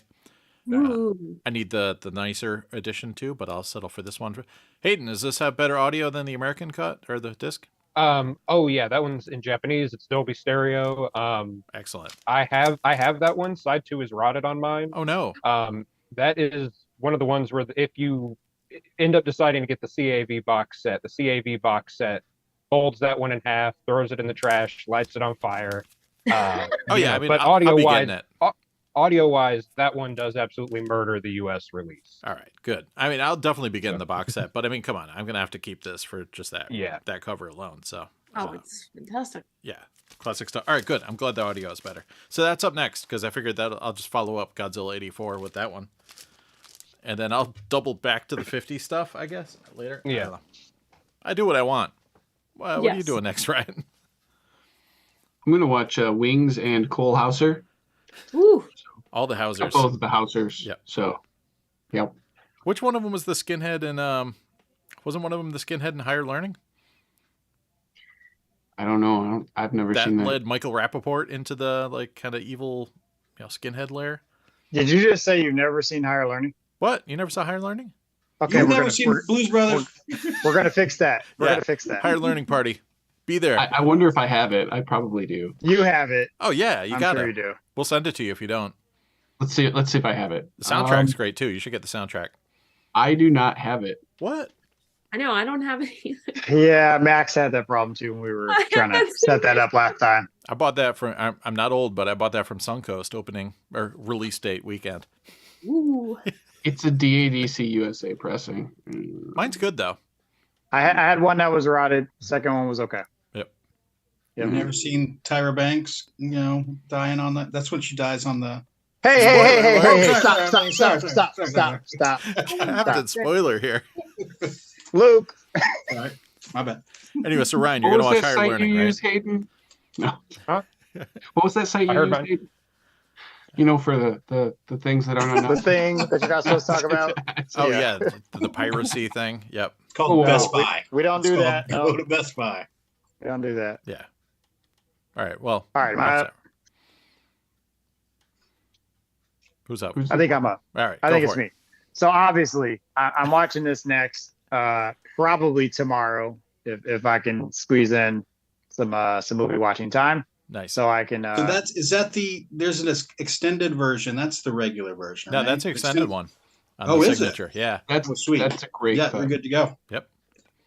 good to go. AC3. Yeah, looking forward to it.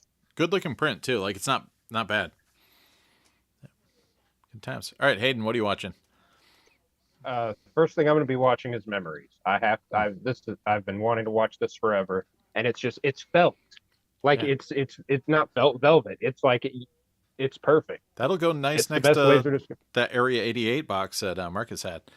Yeah, yeah. Yeah. You should which send it is to me, like Marcus. canvasy, Yeah. there you almost go. corduroy canvas like. Oh, Yeah. interesting. Yeah, very luxurious LD boxes you guys have there. Oh. Good times. Max, what are you spending next? Well, since I'm pretty sure tomorrow is April Fool's Day. Oh, it is. Oh Fool's Day. You watching the film? Yeah. Yeah. man, Nice. Is that a good LD? Do you have it? Multiple Oh. copies? Yeah. I mean, let me pull it. I'll go pull it. It's right here. Look under A. yeah. So Oh, you I got might it. have to do an audible and spend this tomorrow. Man, you got You're right, Max. hype stickers and You're right. everything. Yeah. Nice. You're right, Max. I think this is a must for sure for tomorrow. It's fantastic. Hmm. I love it. It's a definitely watch it every year because I mean it's got Julie from Valley Girl in it. Ryan's looking for his. Do you have it, Ryan? Somewhere. Look under A. Yeah. Not that easy.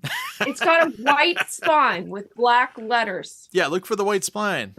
Well, he might have the I do that a Japanese lot. I have pressing. to look for color when I can't. Oh yeah, what's the quickly. Japanese spine? Pressing the same white spine, Yeah. black letters. Does he have the obi though? Maybe the obi's got different coloring. Yeah. Yeah, I don't see it yet, but Ah. I'm sure I have it somewhere. Yeah, that's a must. All right, what are you spending next, Luke? I have no idea. I'm not even gonna lie. You didn't do your don't know. homework? I'll go wherever the road takes me, man. Fair enough. I appreciate it. All right, cool. I guess that about. There you go. There you go. Yeah. Was that under your desk? Where do you find that? No, it was not the name's not on the spine, so I had to look for the number. Oh wow, that was pretty good. How dare they use their native language on their native releases? What were they thinking? Yeah. Do you have all your stuff alphabetically, or is it by genre, or is it nothing? Most of it's alphabetically, but I've run out of space and I don't know what I'm gonna do. Yeah. Yeah. Do you just have stacks and boxes or things, or I'm gonna buy a new house. Yeah. that's a reasonable solution. Yeah. I'm just gonna start selling all my anime. It's fine. Yeah. I mean, can you build an extension on your current house, or? I don't want to. I don't know how to. Fair enough. Cool. Well, Let us give us a tour of the new place when you get it, MTV Crib style. Let's check in the chat. What's Spencer doing? Yes. Oh, I think he fell asleep. Rage Against the Machine talk. Yeah. So thanks for everybody for hanging out in the chat. Sorry, I haven't been typing back because my keyboard makes loud noises when I type. So because of my setup. So I let Ryan do all the talking for me. I try. And I don't know what he says. It's probably bad stuff. But yeah, thanks for hanging out and watching. We'll be back. What's up next? Do we have an assignment? I don't think so. We'll find something dumb. Or what was the movie that like Independence Day? Yeah, or not. I mean, Marcus has got that sweet HK version. Yeah, we've got multiple versions of that one. I feel like we really should kind of bring it back to the OG first cast topic of like Fifth Element. You want to do some Fifth Element? I mean, that movie is great. I haven't watched it in a while. I know. I haven't seen it in a while either. Got multiple copies. All right. Yeah. We can do that. We'll sit down. Yeah. All right. Well, thanks for hanging out, everybody, and stay out of trouble. Don't do drugs, and